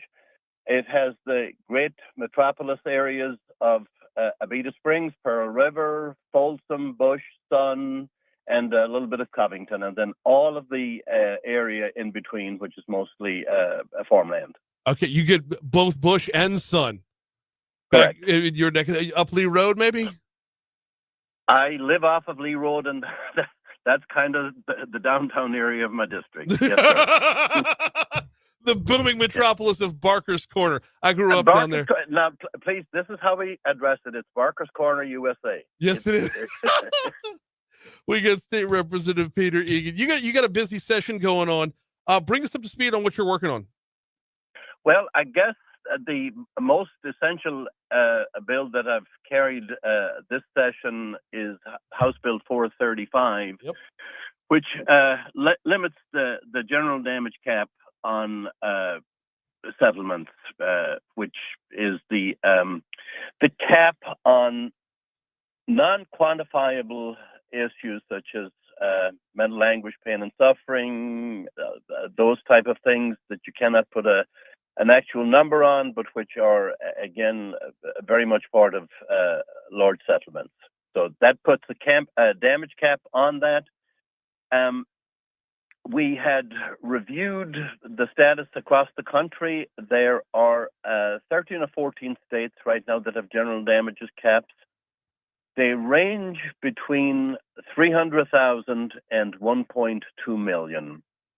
But given the history and the climate in Louisiana, I put a number of $5 million on that per individual, which I felt like was probably appropriate for the, shall we say, the state of the state. Mm-hmm. But also, I felt like it was a generous number to offer and provided the basis for a much-needed change. And again, recognizing that our state has the same number of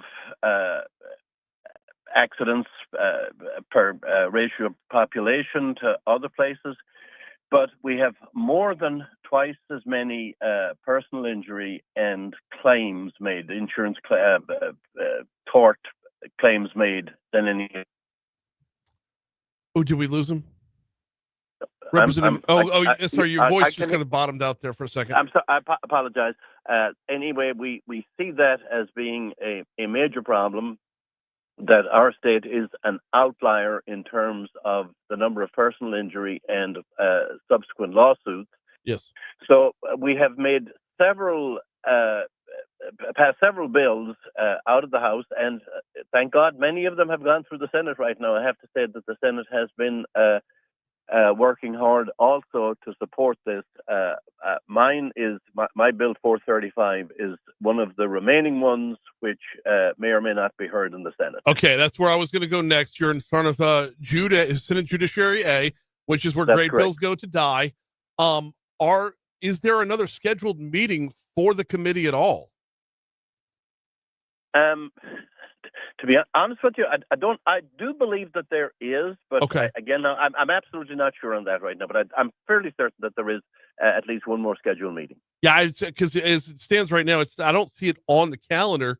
No, it's not on the calendar, but that's not atypical. Right. Yeah, but as we're getting closer to the end of the session, there is a finite amount of time to get these things done. I know, but we have enough time to move mountains if there's a will there. So is there a will? It can be done. Is there a will well, there? I mean, I guess what is being balanced is what has already passed through, which, again, in many estimations, is a lot. Mm-hmm. And I would certainly concur that I think the Senate has done a rather good job in pushing through some, although I think that there may be some modifications in some of those ones that are currently flowing through there.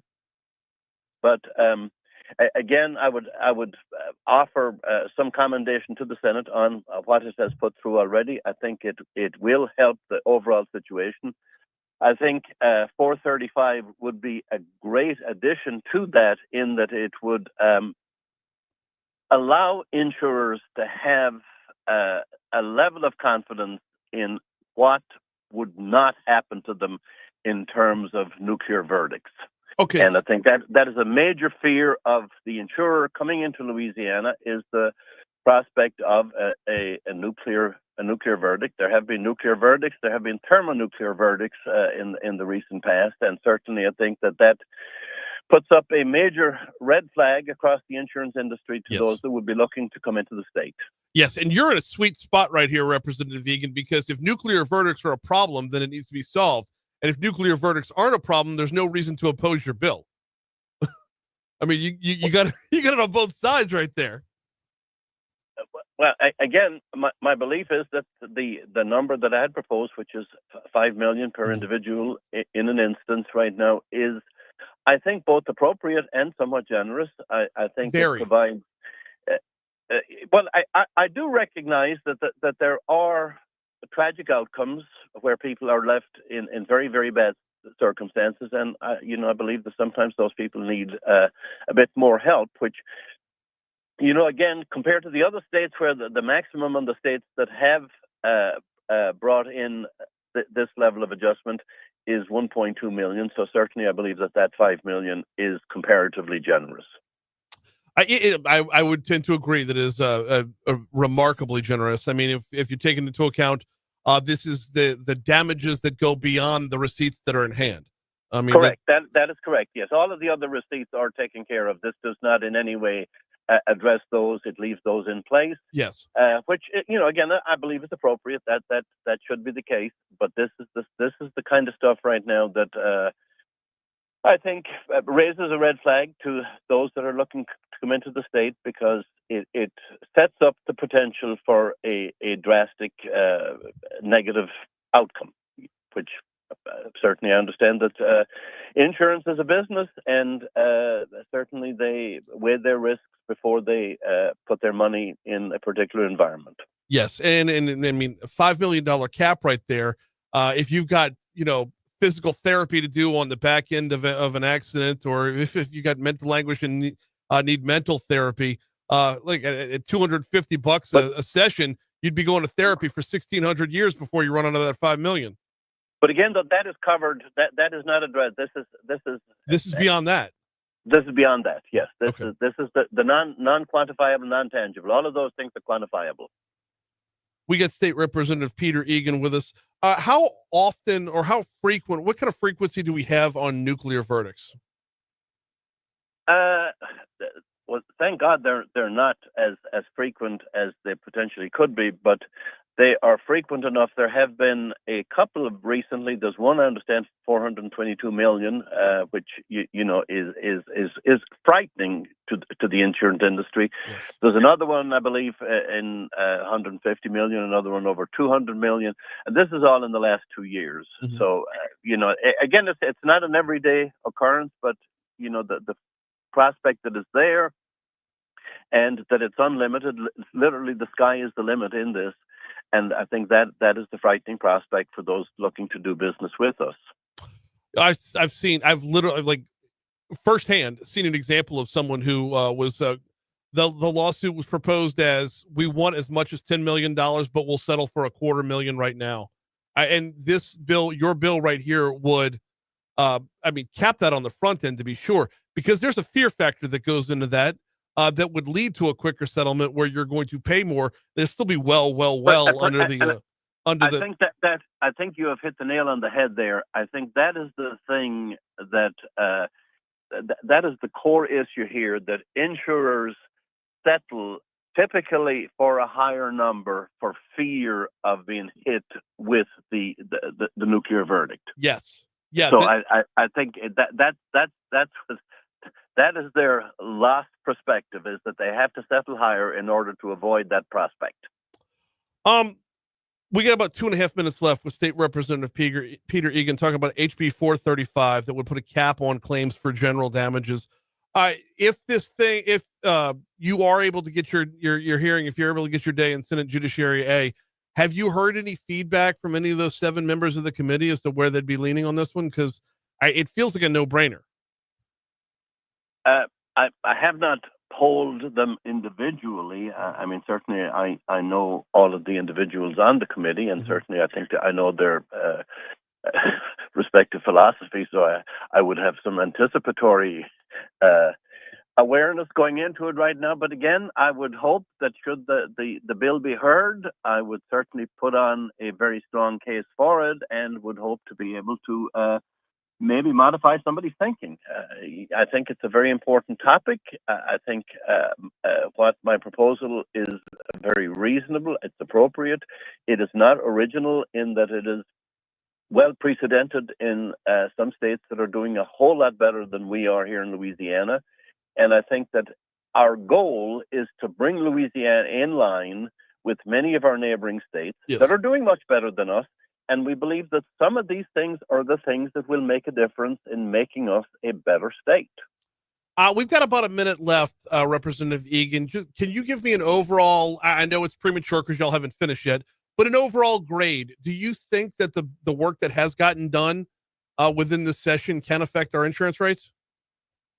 I do believe it can. Yes, I do believe it can. And I would hope that it would. Now, when we say this, the effect that it has on the rates is a slow process. It's not going to happen in the next several months. First of all of these things have a date at which they come into law, and then the insurers have to make all of their adjustments correspondingly. So it's not, we sometimes set up people to expect, okay, the session finished, insurance rates are going to go down in July. That's not going to happen. But it will set up the framework for the insurance industry to have more confidence in how it does business with us. And I believe that over the next year, 18 months to 2 years, it should have a very positive impact on the state of Louisiana. I would certainly hope so. He is State Representative Peter Egan. The bill passed 63-23 on the House side, so it has plenty of popularity to be sure. Hopefully you'll get that hearing in June. In the meanwhile, take care of Bush, take care of Son, take care of Waldheim, sir. Yes, sir. Thank you for a couple minutes this morning. I appreciate it.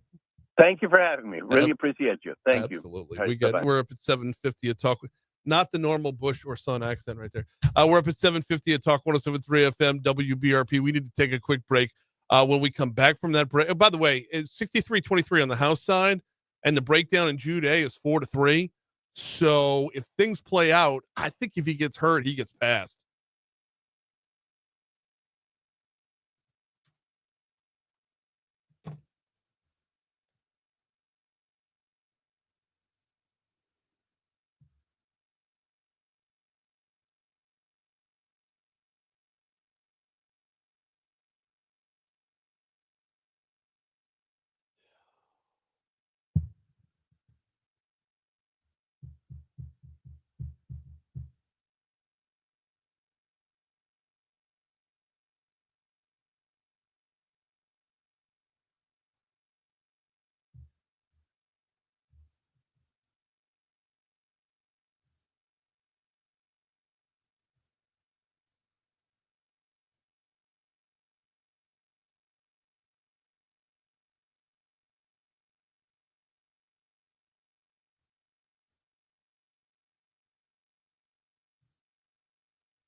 story as well.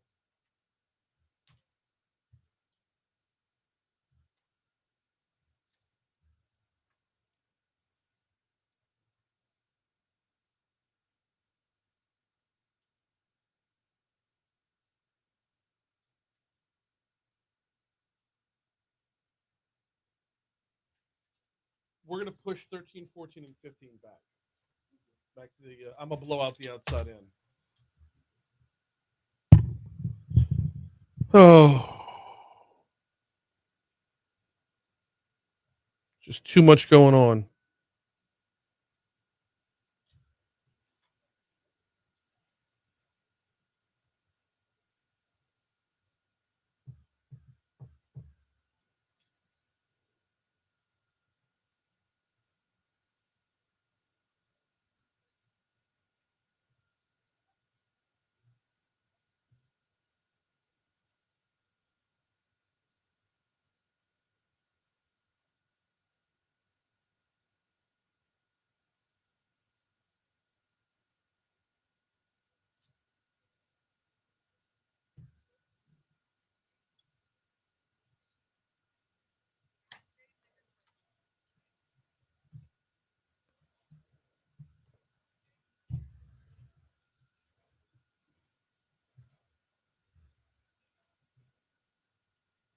No.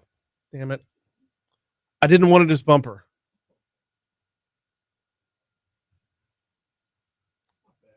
It's okay. 7:55 Talk 107.3 FM WBRP. Mornings with Brian Haldane rolling right along. Thanks again to Representative Peter Egan. That was an awesome breakdown of really what's at stake here. And honestly, the nuclear verdict is look, if you're an insurance company and you see $10 million verdict somewhere, that's going to make you not want to do business there. But for the everyday insurance policyholder, the threat of the nuclear verdict is every bit as important, if not more so, than the nuclear verdict itself. The threat of the nuclear verdict is a fear factor. If you get a letter from an attorney that says, we're suing your butt for $10 million, but we'll settle out right now for your entire insurance policy, whatever it covers. Like that right there, you're a lot more likely to react when you see a number that you can't attain. You see a number that will break you, that will leave you in the street. And I was actually talking with a friend last week about this. I was talking with a friend last Friday about this. They faced this exact same thing. So it's important work. I know when you start breaking down numbers like that, it sometimes we can get lost in the weeds a little bit.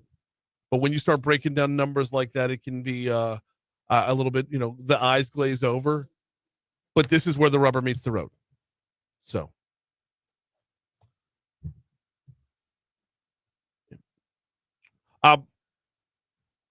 We were going to continue to talk about insurance here.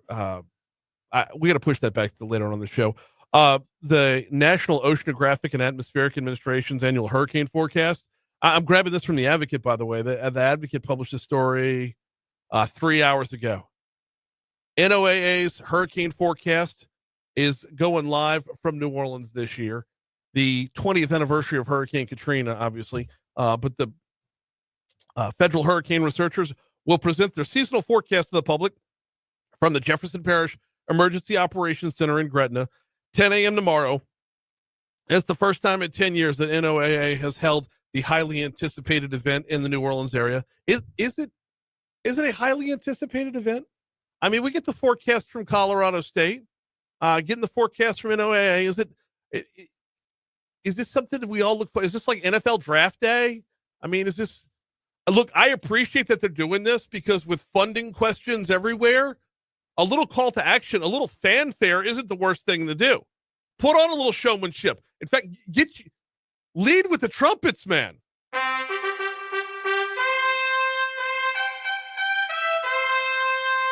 Hear ye, hear ye. Today we bring you the hurricane forecast. Like, call us all to attention, man. Absolutely. And yes, it is the 20th anniversary of Katrina. And if you're NOAA and you know Doge is breathing down your neck, you might need that little call to attention. You might need more than just a trumpet. You might need a full-on brass band. Bring out Trombone Shorty. Hell, he's got a song called Hurricane Season. The NOAA Outlook offers a first look at what residents in hurricane-prone areas along the Atlantic coast can expect in the coming season, which runs June 1 through November 30. So June 1 is breathing down our necks a little bit. They are predicting, or Colorado State was predicting, an above-average hurricane season. Last year was technically above average, though a lot of them were fish storms. But the forecast presentation, the way they present it changes from year to year. But I say good on you. Make the most of yourself. Let your light shine, NOAA. Remind the nation of why you're important. Of course, get the forecast right, too, though. That's kind of important, too. All right, we're coming up at 8 o'clock. Talk 107.3 FM, WBRP, 2 hours down, 1 hour to go. We got This Day in History presented by 5 Star Printing and Signs coming up right after news.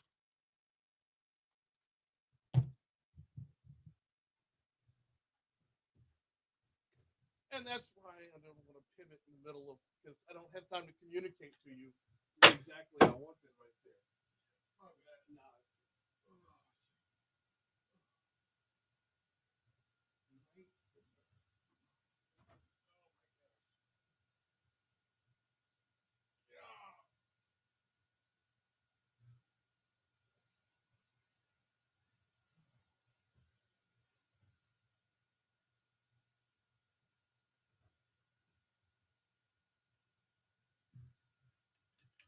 What the caller want? Oh, he actually, we were taking callers. I said, yeah, give me 1 second. And then he hung up.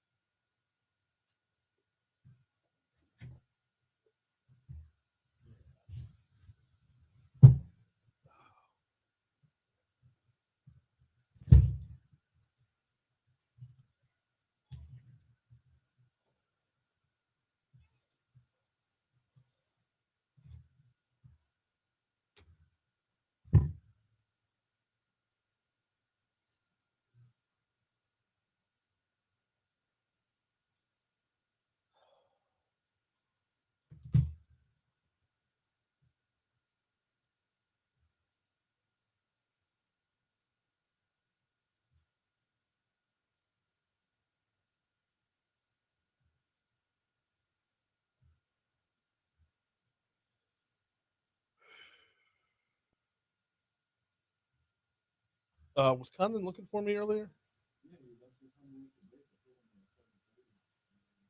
It's amazing how that happens, huh? I need to just put our show clock on his wall. Put it on the wall in Eagle there. And he needs to reciprocate so I don't go down the hall when he's on the air.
806 Talk 107.3 FM WBRP, hour 3 of Mornings with Brian Haldane coming your way right now. Brian here with you, John LaBeouf producing.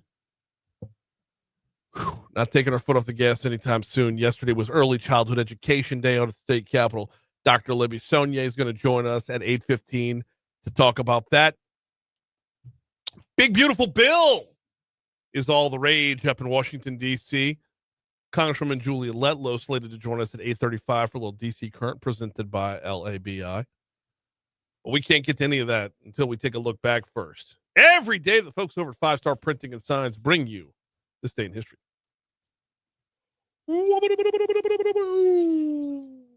Yeehaw.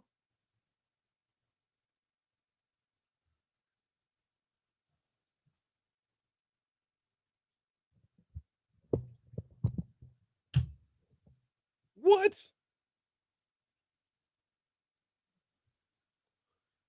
Yo, man. All right. Here we go. Starting off in 1881, where the American Red Cross was founded by Clara Barton. Yeah. That happened today. That happened today. Yes, indeed. All right. Let's see. 1908, first American horror movie, silent film, Dr. Jekyll and Mr. Hyde, premieres in Chicago. So that happened. There's a silent film? Silent film. I wonder how that worked. I mean, when they put the little words, they put the words at the bottom, like closed captioning. Yeah. Good stuff. But man, Jekyll and Hyde is a silent film, though. Like, I don't know that right. Does it sell? That, and right. Look, of all the horror books, like the old school, the Frankensteins, the Draculas, Jekyll and Hyde was probably the second worst to me. Really? Yeah. Dracula, by far the greatest. Oh, for sure. By far. Yeah. Frankenstein, the worst. Really? You don't like Frankenstein either, huh? Mary Shelley bored the hell out of me. It's not the story, it's the way the story was told. The way it was portrayed, yeah. Yeah. Yep. Also, you're a sophomore in high school, your mind's probably not on the books to begin with. Right. Because that's when I read it. Yeah. I've gone back and reread Dracula probably 4 or 5 times. Never going to pick that stupid thing up again. Jekyll and Hyde. Yeah. I should give it another go. I'll have a different perspective at 48 than I did at 16. Yeah. Fascinating story. 1918, U.S. House of Representatives passes amendment allowing women to vote. Today, 1918. How'd that work out? That's yeah. Hey, 1969, Robert F. Kennedy's murderer Saran sentenced to death, later commuted to life imprisonment. Yeah. So that happened. Yep. 79 here, Dan White convicted of the voluntary manslaughter of San Francisco Mayor George Moscone and Counselor Harvey Milk. Okay. That was a movie, right? Yeah. Milk was a movie. Yeah. It was based off of Harvey Milk. So it was based on a true story. So the conviction on a lesser charge outraged the and led to white night riots. Okay. Let me catch the or you want to I'll get it. I'll get it. All right. Let's see. 2013. Big jump here. Microsoft announces the release of Xbox One. So okay. Big deal. Xbox has been out since 2013. I don't feel like before then, but the Xbox One, I think it was like an upgrade. That's different. Yeah, okay. I was going to say that feels really, really recent. Yeah. 2017, Barnum and Bailey Circus performs for the last time in New York after 146 years. It's sad. Wow. Long time. Yeah. My boy was P.T. Barnum for cool, did. It's like a historical figure day at school. They call it Wax Museum Day. Yeah. And so they got to memorize a little speech on some cue cards or index cards, whatever. And they're all lined up around the gymnasium. And you go from station to station and you hit a little button and they step forward and they tell you their little story. And then they turn off their button and go back. And James decided he wanted to be P.T. Barnum. Yeah. And I was like, I have no idea if this is a good thing or not. Like, of everybody he could be in history, I don't know why he would choose P.T. Barnum. P.T. Barnum. Yeah. I mean, one of the greatest salespeople of all time, to be sure. Oh, for sure. Fascinating character. My son loved The Greatest Showman, so that plays Such into a it as good well. movie. Never seen it. But at the same time, though, like the guy that gave us the Bearded Lady, the guy that gave us Tom Thumb, the guy that gave us the circus, and this is who my son doesn't want to be. John Adams. No. Doesn't want to be Dwight Eisenhower. Nope. No. Doesn't want to be the Pope. He wants to be P.T. Barnum. Give me the big hat. Yeah, man. That's what James said. That's what's up. That's what am I supposed to do as a father? Doesn't want to be Right. Ted Williams. Give me the big old hat and the vest and the There you cane. go, man. Like this is the greatest show. That's my boy. You gotta watch The Greatest Showman, though. Abe That's so Lincoln. good. No. Just anybody else. Oh man, it's good stuff, man. That's so good.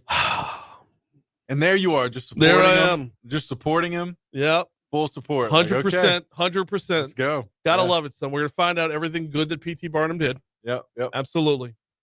You got anything else on this day?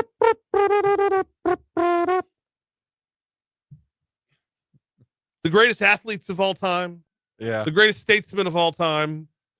He's going with the greatest He's showman. under the big top. Yep. Yeah. That's it. He's running the elephants through the circus. That's what I'm talking about. He's nothing else. What are we getting birthdays? Let's see. Mr. T. What? My son could have been Mr. T for Wax Museum Day. Could have been, right? I would have cut his hair. Stack of gold chains. Yeah. Plato. Also. Another, yeah. Also could have another been. birthday. The Notorious B.I.G. as well today. Veto that one. Chris Wallace here. Yeah. Anybody else on your end? Oh, we got a few. Were you? You got some? That was it? That was all you had? I mean, yeah. I mean, we got former U.S. Senator Al Franken. Okay. Yeah, he spent a lifetime building a cottage job on SNL, being mildly funny. Actually, Al Franken wrote a really hilarious book about running for president. It was funny. It was before he got into politics, when he was still funny. You had, who else was Just born took on all the this funny day? out of him, right? The Senate will do that to you for sure. Yep. The Senate takes the funny out of everybody except for John Kennedy. You also had born on this day. Oh, are you ready for this? Yeah. I got some of the sports world in a second, but before we get to the sports world, Okay. 1960, May 21st, gave us Jeffrey Dahmer. Ooh. Happy birthday, Jeffrey Dahmer. Okay. Yep. What's on the menu for that birthday dinner? Also born on this day in 1960, former Minnesota Twins first baseman, if you were a child of the 80s, keeping up with baseball in the late 80s. Kent Herbeck was born on this day. Bills quarterback Josh Allen, born on this day in 1966, and in 1977, former Saints running back Ricky Williams. Okay. Oh, what about deaths? I got a few. You do? Yeah. Who you got over there? King Henry VI of England. Okay, I do Yeah. have that one. That was at the top of the list. But that's really the only one that I recognize. Other than that, no. Pretty slow. The explorer Hernando de Soto died on Okay. this day in 1542. I love that Right, when they well, tell that's a you good like one. they don't know when they were born, but you know when they died. Right. Yeah, that was a long time ago. Don't know when this explorer was born, but this is definitely when he died. What national day you got? National American Red Cross Founders Day. Perfect. Done Go with and that. done. Yep. It's 8:14 to Talk 107.3 FM. This day in history, presented by 5 Star Printing and Signs. I give you the phone number every day at 271-4096. I don't do a good enough job of reminding you to visit printshop5.com. Putting your logo on merchandise is more important now than ever. Branding could not be more important. And just like every day, I drink out of my what mug I got here. I got the Sadvocate mug. Got the Sadvocate logo right there on the side of the mug. Yeah. Put your logo on something. Make sure your branding's out there. Printshop5.com.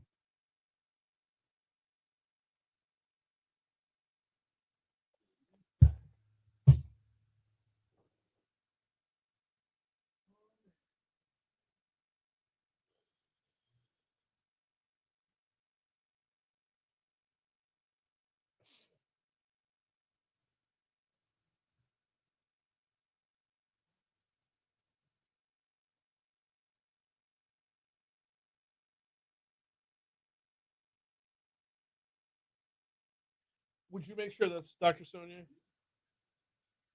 And I'm going to go see what Richard needed.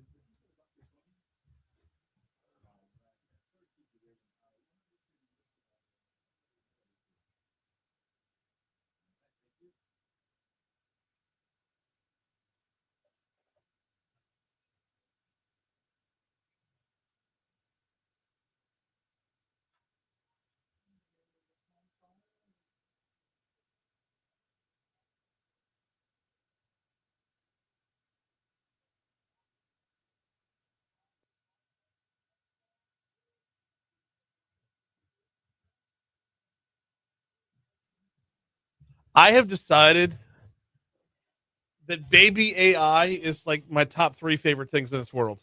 Baby AI. Baby AI. Oh, That yeah, with the turns everybody into a baby. Yeah. I've seen some with Theo Vaughn and Joe Rogan. Those things. Oh man. Yeah, my brother keeps sending me videos of those. Oh man.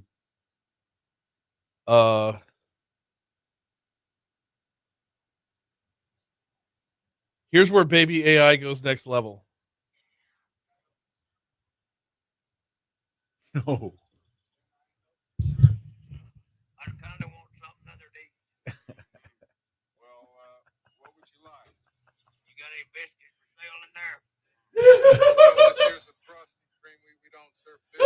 Oh my gosh, man.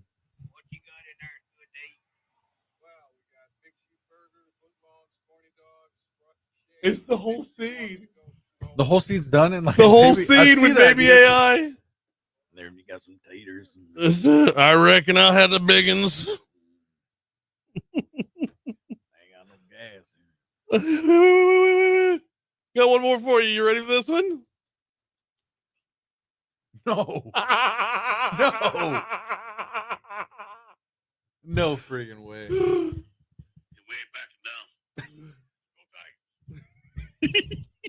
my gosh, man. I can't get enough of it.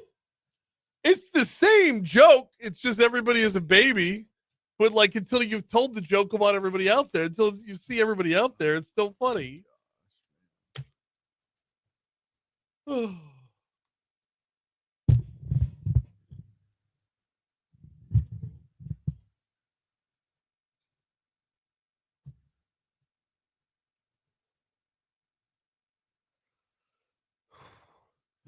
818 Talk 107.3 FM WBRP. Mornings with Brian Haldane rolling right along.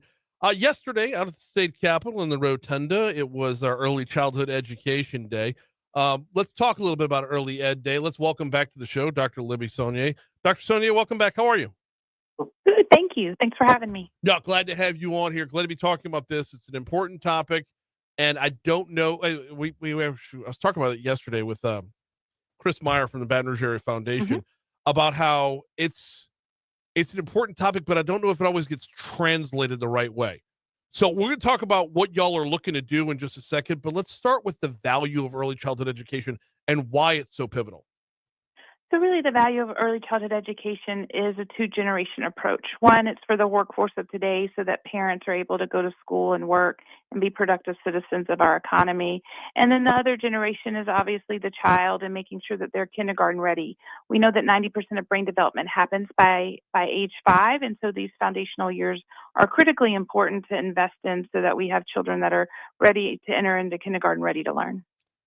Okay, and this is where we get to we run into the lost in translation part, is because early childhood education is education. It is. The parents being able to go back to work, the parents being able to re-enter the workforce is an added benefit, but we sometimes lose it. It leaves it with the impression that it's just babysitting. It does, and we often hear that sometimes from our elected officials, and what has been quite heartening this session is to come out of the House with no cuts to early childhood education, because it seems to be getting traction that it really is education, and we are brain building these young children so that they are ready to enter into a more traditional K-12 setting to be successful and to thrive. We're talking with Dr. Libbie Sonnier, CEO of Louisiana Policy Institute for Children. Okay, what are we looking for? How much money? Where is it, and what does it go to? So we are right now in the state's budget as HB1 moves through the process. We're at $78 million, which is holding the line for where we're at this current fiscal year. But we would like to get back to the 23-24 funding levels, which would mean we would need an increase of $9 million. Revenue Estimating Committee meets today, and so we're hoping they recognize some more revenue to go towards the budget. And what this money goes towards is the Child Care Assistance Program, which really supports families that are at below a certain income level so that they have access to quality child care, so that they can go to work and school. So the Revenue Estimating Conference, what their numbers today, they can plug new numbers into the budget midway through the process? Yes. Good to know. If they deem appropriate. So I know that there are many things that they're balancing, and so we recognize that and really are grateful that we came out of the House without a cut. The last couple of years, we've gotten reductions in state funding to the child care assistance program. So we're in a better place than we've been in the last few years. As far as the investment in early childhood education is concerned, do we have a long enough period of time, enough sample size under our belts to show results? We do. I mean, if we look at the Council for a Better Louisiana's 4-year-old longitudinal study, those kids are now in high school or graduated high school and have better educational outcomes from just 1 year of a 4-year-old program. It's one of the areas that we continually have discussions with our elected officials, as well as our superintendent, Kate Brumley, around really what does a data dashboard system look like that we could track kids over time to ensure that we're seeing the growth from the investments that we're making. Dr. Brumley was at Early Ed Day yesterday at our press conference and talked about the educational gains that Louisiana has made in the last couple of years. And he was really clear. He's like, I can't imagine that the investments that we've been able to make in early childhood education didn't play a part in the success Louisiana is seeing. But we know that we have over 100,000 children birth through age 4 that are in need, that don't have access to early childhood education. Okay, yeah, let's talk about those numbers real quick, because there is a bit of a disparity between 87.8 million and 78 million Yes. and change. So who gets, I hate to ask it this way, who gets left out?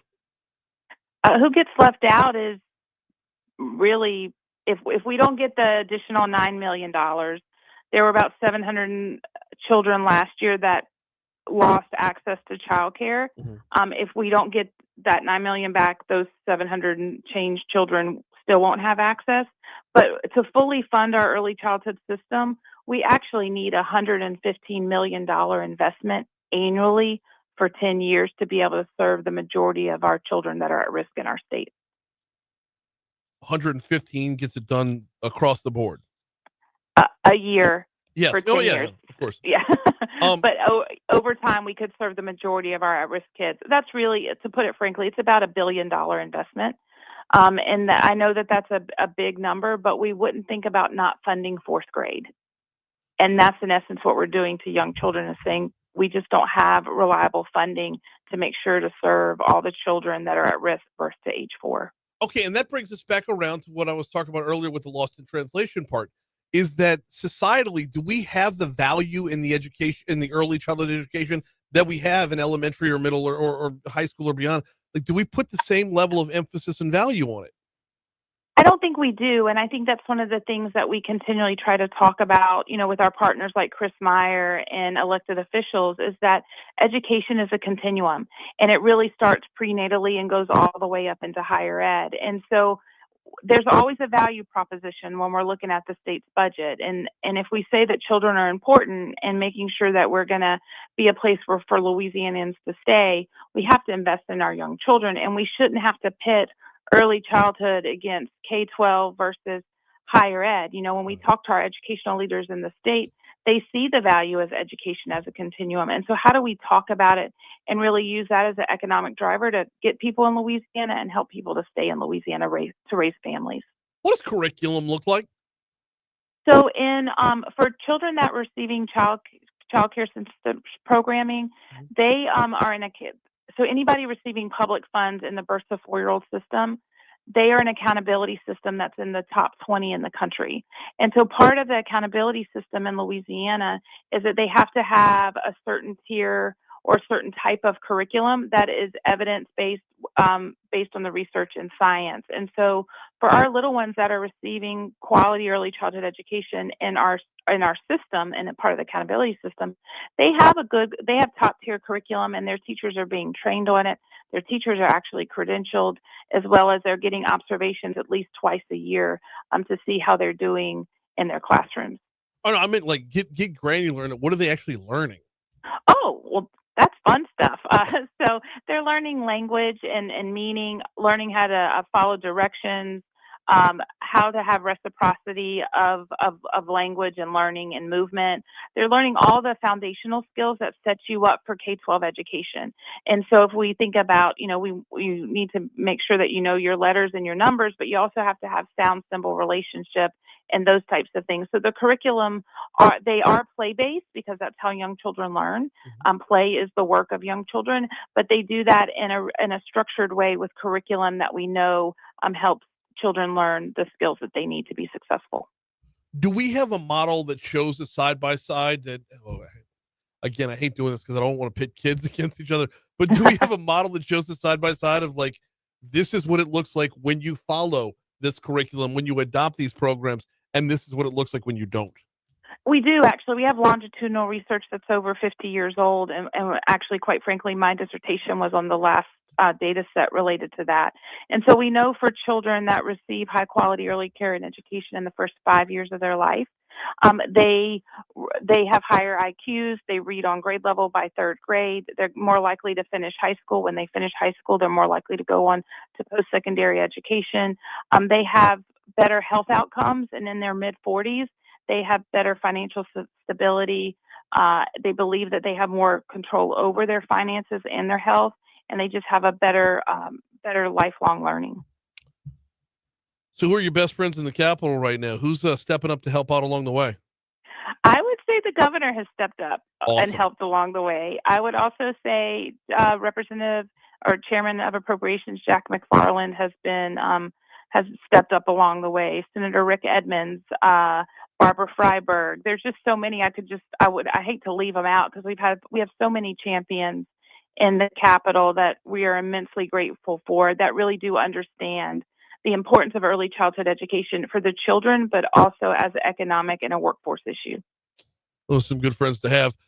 Revenue Estimating Conference meeting today. We'll learn a little bit more after that. In the meanwhile, I greatly appreciate the update. Congrats on a successful day in the Rotunda yesterday. She is Dr. Libbie Sonnier. Thank you so much. Thank you. Bye-bye. Bye. Coming up on 8:30 at Talk 107.3 FM, we will check news. We will check traffic. We will check weather. On the back end of this break, Congresswoman Julia Letlow going to join us. Boy, she's got so much she's working on right now. And I don't even know. Hopefully we'll get to the big, beautiful bill. But the Congresswoman is working on a lot on her own as well. Some stuff she's teaming up with Troy Carter for. We'll cover all that on the back end of the break. Before we hit news, though, got to remind you about the folks at the Baton Rouge Metro Airport. FlyBTR.com is the website. FlyBTR.com. About an hour and 15 minutes ago, it was wheels up from BTR to Reagan National. Every day, a direct flight from our airport to the nation's capital leaves. Every evening, that flight comes back home again. Get your business done in one day's time. You don't even need to book a hotel reservation. Fly there, fly back. Boom, knock it out. FlyBTR.com. The direct flight to DC, one of the many offerings that they have over there. And I highly recommend you check out the options that you have in our own backyard. Supporting a local business, to be sure. Providing a great product, a wealth of convenience when you fly out of Baton Rouge Metro Airport. Check them out at flybtr.com. All right, we got news coming up in a little bit. Do I have time for? Yes, I do. The Louisiana Business Weekly podcast is your source for the latest in Louisiana's business landscape. I host it, proudly presented by Currency Bank. This weekly show dives into the trends, stories, and voices shaping the state's economy. Listen and subscribe to on all your favorite platforms, Apple Podcasts, Spotify, and more. You can also catch every episode at talk1073.com. Here's news. Yay!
This Memorial Day, Vicious Biscuit will be open and serving up an extra thank you to all military, active and retired, with a valid photo ID with 20% off. Of course, on Memorial Day, we honor the fallen. It's not Veterans Day; it's Memorial Day. Right. Yeah. So if you were killed in action, you get an extra 20% off. Sweet. Yeah. Tell you what, if you were killed in action, free biscuit for you. Now that's an incentive. Right. That's an incentive to show up.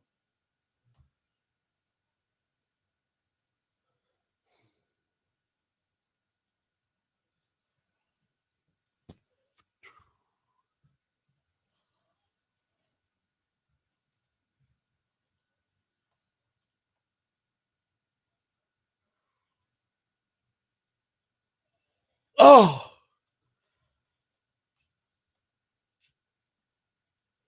Oh. Okay.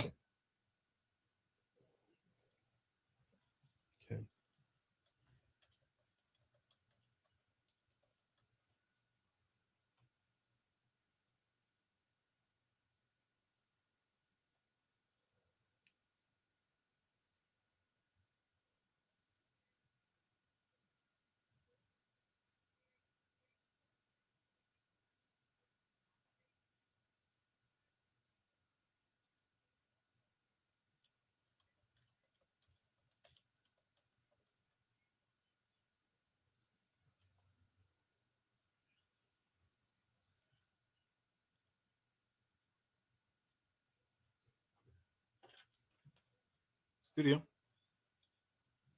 Hi, good morning. Yes, ma'am. We'll have you up here in about 2 minutes or so. All right, thank you.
Oh, why am I yawning?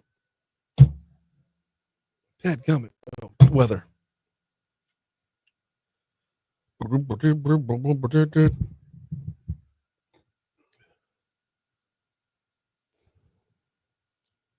We are looking at a 50-50 chance of rain today.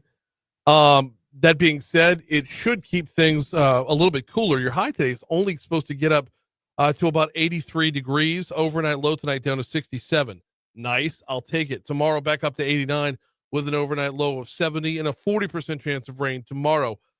Friday we'll be back in the 90s. Saturday as well. Looking ahead to next week, we got about a 60% chance of rain on Monday, Tuesday, and Wednesday. Now, as far as today's rain is concerned, when will we see it? If we see it at all, well, probably around lunchtime is when we'll see some storms roll through here. But what cloud cover we have is going to keep it cooler. Like I said, your high's only getting up to 83, and I don't know that it's going to get all the way there. We might stick it like 81, 82. Right now, it is mostly cloudy, 76 in downtown Baton Rouge.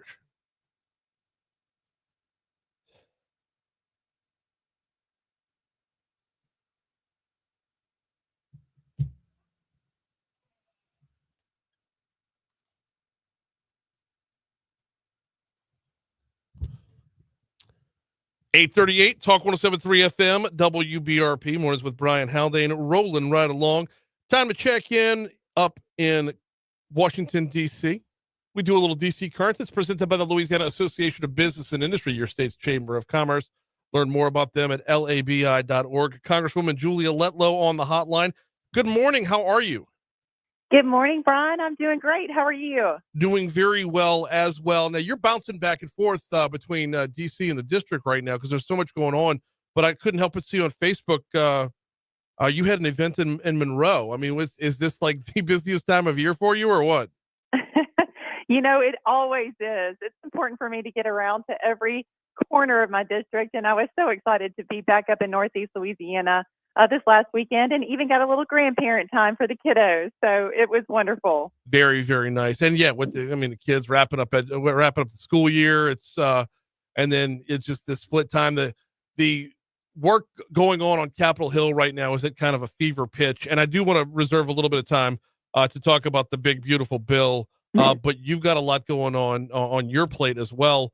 Can we start with an update on the committee work going on today? I understand you're going to be questioning a number of cabinet secretaries. Yeah, that's so important. It's an important part of our work, and it's a busy day of committee hearings on the Appropriations Committee. So first, I'll head over to question Secretary McMahon about the Department of Education. And again, those are questions that are near and dear to my heart. So I can't wait to have an open dialogue with her. And then I'll head over to question the Secretary of State, Marco Rubio. He'll come before our committee to talk about the State Department. And so these hearings are an opportunity for Congress to exercise oversight and ask questions that are important to our districts, Brian. And President Trump's team is doing a great job implementing America First policies, but Congress has an important role to play in that. And so I take that role very seriously, and I'm excited to hear from these two secretaries today. All right, what are you asking? Yeah, I knew that was going to be your follow-up question. So there is healthy debate within my team today about which questions we're going to go to. I'm going to let you wait and see on those because we quite haven't narrowed it down. But I'm really excited to talk to Secretary McMahon about her vision and future for the Department of Education, which I know you and I have talked about at length about how they are going to continue to make sure that that funding goes down to the states where it belongs, to make sure that we're educating our children. We know how to do it best in Louisiana, so let us do our job there. So I'm excited to talk to her about that, but also charter schools, those are important to me as well, and her vision for that. So just excited about the day. Okay, with that in mind and making sure everything gets down to the state level there, and yes, you and I have had this conversation many times, but I don't know if I've ever picked your brain about shutting down the Federal Department of Education. Where do you stand on that? I think anytime that we can take power away from the feds and move it down to the states where it belongs, I think it's a good thing. I know not everybody is going to agree with me on that, but, anytime we can take that money and send it down to the states and block grants and let the states decide how to disperse that, I think anytime you can take it down to the local level, we know best how to use that money and how to educate our children. And so, I think it's going to take a concerted effort and plan to dismantle the Department of Education. But there's so much waste and abuse that happens at the federal level. So I'm excited to hear about her plan in that regard. And but yeah, I tend to favor any kind of dismantling we can of the Department of Education. It's streamlining at a very minimum, dismantling. Look, the better results Dr. Kate Brumley continues to show, the more popular that argument's going to be, right? Absolutely. Absolutely. I'm a huge fan of Kate Brumley. He's doing an incredible job for Louisiana. This is DC Current presented by LABI, the Louisiana Association of Business and Industry. We're getting caught up with Congresswoman Julia Letlow. All right, so you teamed up with Congressman Carter, Congressman Ezell, and a few others. You got some shrimp legislation moving through. What's this all about? Absolutely. I was so proud to join with my colleague, Sheriff Mike Ezell, and my good friend, Congressman Troy Carter, in introducing the Safer Shrimp Imports Act. So this bill is aimed at tightening inspection standards for imported shrimp, which we all know, Brian, is not good anyway. But much of the imported shrimp comes from countries with weak food safety standards and poor oversight of potential diseases. And so our bill would require the FDA to increase testing of imported shrimp and report inspection results, giving consumers more information on exactly what they're eating. And so this is an important step in protecting our Louisiana shrimpers who deliver the best shrimp, the good stuff, to our plates, and it would hold foreign governments accountable for dumping inferior subsidized shrimp into our markets. The numbers are pretty astounding on how much of it's actually here. I mean, you know, being born and raised in Louisiana, we know we do it better. We know it's a better product. We know it's a safer product, but we just assume it's everywhere. The numbers defy that. Are we looking to just tick down here and hopefully, you know, whittle away a little bit, or is this a full scale? Let's get rid of all foreign shrimp. I mean, that would be my dream, but yeah, this is the first step to make sure that people know what they're consuming, and that if they're eating inferior shrimp, they need to know that. And I mean, we want people to buy local. Our Louisiana shrimpers do an incredible job and also produce the best shrimp. So this is the first step in hopefully encouraging consumers to know what they're eating and reject foreign shrimp. Well, and this is one that's been worked on a local or a statewide level a lot. I mean, this is kind of this is Billy Nungesser's, you know, this is in his wheelhouse to be sure. Ag Commissioner Dr. Mike Strain with the Certified Louisiana program as well. What can Congress do differently to help assist them along the way?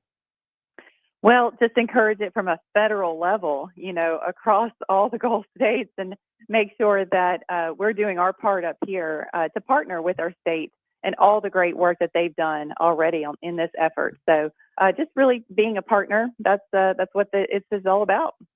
All right, let's bring it around. Budget reconciliation. What's the latest? Oh, my goodness. Rules is meeting right now. They've been up since 1 a.m. trying to get this thing across the finish line. But I think it's important for people to know exactly what is in this reconciliation bill and what it's going to do for the American people by implementing the president's agenda. It will primarily offer tax relief, and I really want everyone to know that that's what we're working so hard on. Leadership is, Speaker Mike Johnson is working hard, and Majority Leader Scalise to secure the votes. But the tax relief in this bill is essential to supporting Louisiana workers, farmers, seniors, and small business owners. Let me go through a little bit about what the tax bill does. It does a ton for our middle class, including a higher standard deduction, which exempts more income from taxation for regular folks, a more generous child tax credit for working parents, an elimination of taxes on tips for our service workers, and elimination of taxes on overtime, which is so especially impactful, Brian, for our law enforcement.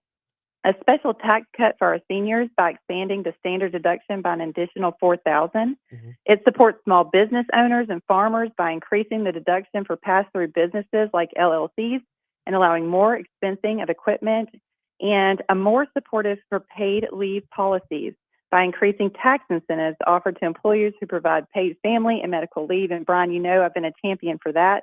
Oh yeah. As a mom with two small children.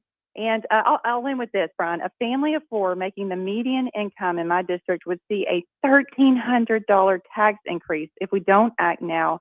Louisianans know how to spend their money better than Washington does. That's why this bill is so important to get across the finish line. And I'm working hard to encourage my colleagues to vote yes.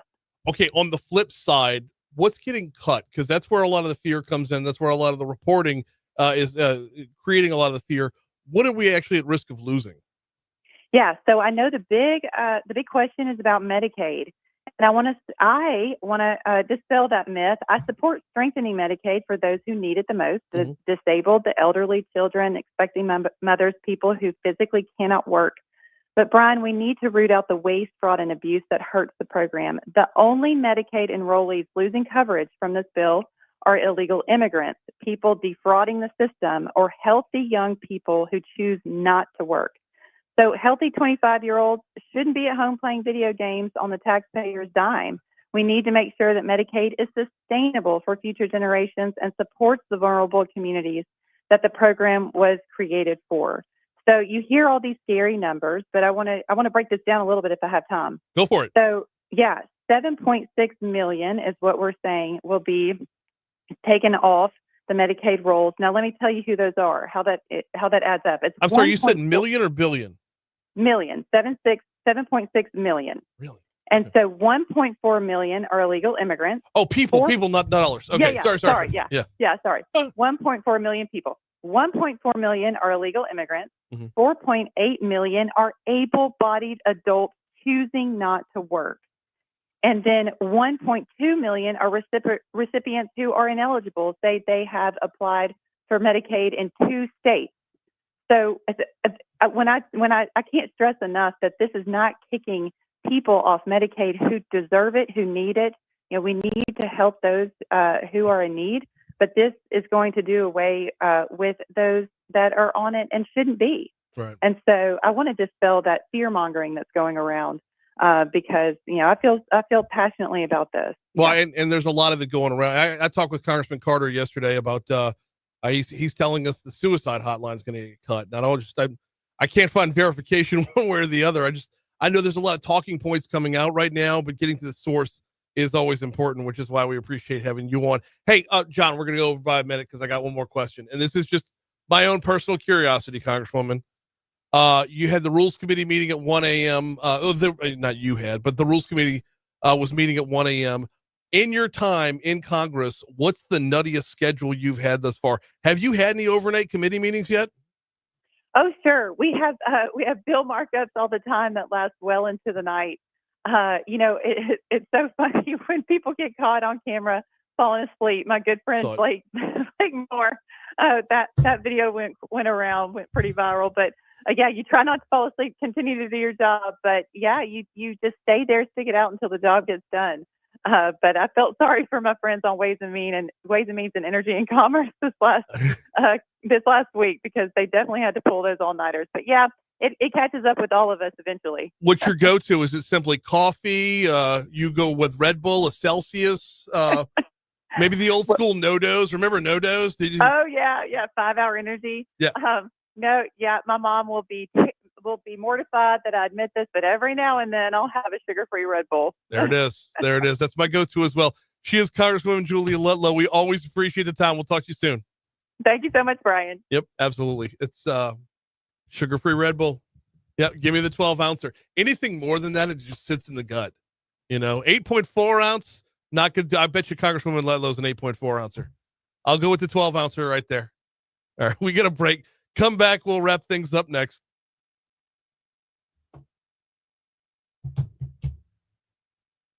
I absolutely love catching her off guard like that. Don't even care that we missed your money now.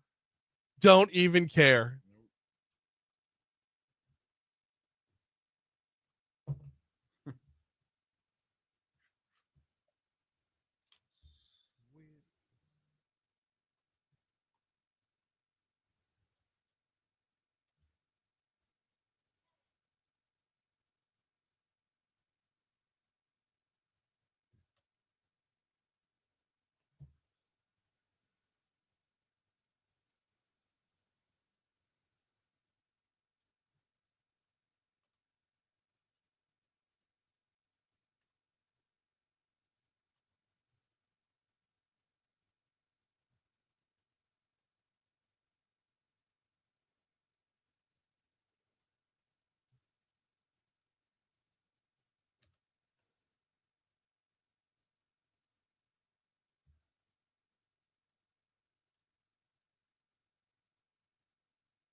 What up?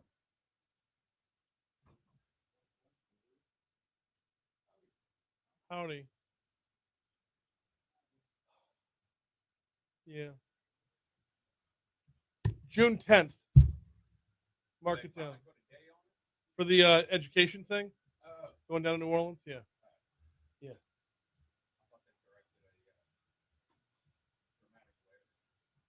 Nope.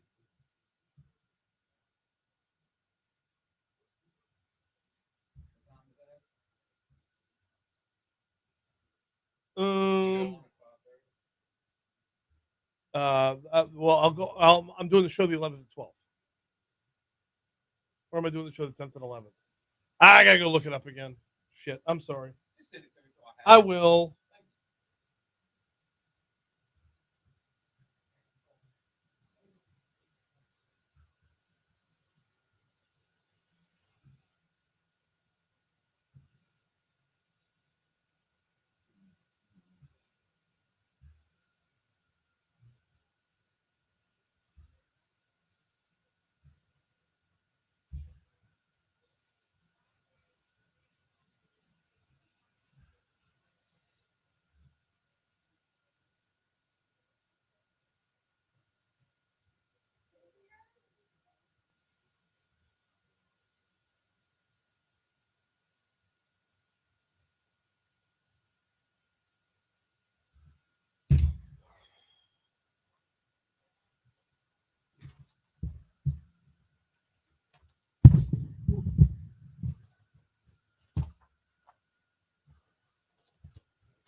.856 Talk 107.3 FM WBRP mornings with Brian Haldane rolling right along. We're gonna get out of here in about 4 minutes from right now. Before we do though, a couple of things. First and foremost, do you have your lunch plans yet? If you don't, PF Chang's has got you covered. In fact, you know what? I'm going to PF Chang's tomorrow. I have a little lunch over there tomorrow. I will be enjoying that black pepper chicken with the onions and the peppers and the black pepper sauce on top of it. Oh, you can't go wrong with it. You cannot go wrong with it. In fact, you can't go wrong with anything on the menu, but I've been on this black pepper chicken kick lately. I was on a sesame beef kick. Before that, I was on a Mongolian beef kick. My wife, I can't get her off of the chicken lettuce wraps. My daughter, my oldest, knocks out the sushi roll. It just, every time we go, we walk away impressed. It's always fantastic. And by the way, they've got lunch specials starting at just $13.99. So you're not breaking the bank either. You're taking advantage of those better ingredients, that upscale ambiance, that top-notch service. And starting at just $13.99. $16.99 for dinner. You know where to find them. They're off Corporate Boulevard in Town Center. Look for the giant golden horse. It's PF Chang's. Normally we have the outside in here. I wanted to touch on one more story from within the legislative session. You've been hearing about this from our news partners at Louisiana Radio Network, their bottom of the hour news throughout the morning. A lot of spirited debate yesterday, but the Senate ultimately did not vote on a bill that would make the position of insurance commissioner an appointed position instead of an elected one. This is something that 39 other states currently do. It was written by New Orleans Democrat Royce Duplessis, who wants to take politics out of the role. We would not want to elect our Secretary of Health or Secretary of Environmental Quality. We want these experts to be able to come in and do the job that they are supposed to do on behalf of the people. If it were an appointed position, and I legitimately don't know, this is just open-ended ask, right? If it were an appointed position,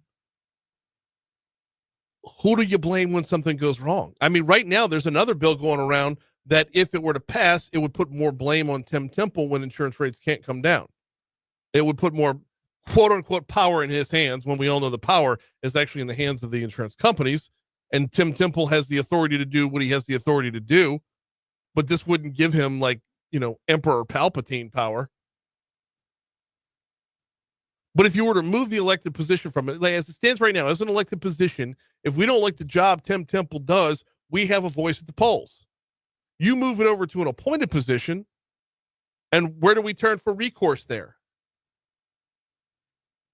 Because the governor's job covers so much more than just this. By the way, the you talk about removing the ability to choose your insurance commissioner. Bossier City Republican Adam Bass, who was overdue to come back on the show, he did not like this idea. What other voting rights do you want to take away from the citizens? Not interested in doing that. How about that? This is what that bill is doing. I am generally in favor of giving people the right to vote. However, when something isn't working, I think it's worth having a serious discussion on it and finding another solution. Yeah, it's time to get Representative Bass back on the show. We're done for today. Moon's next.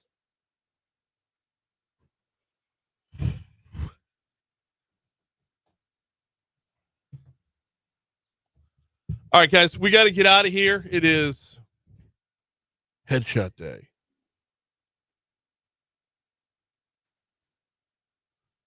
That was my blue steel. That was my Tigre.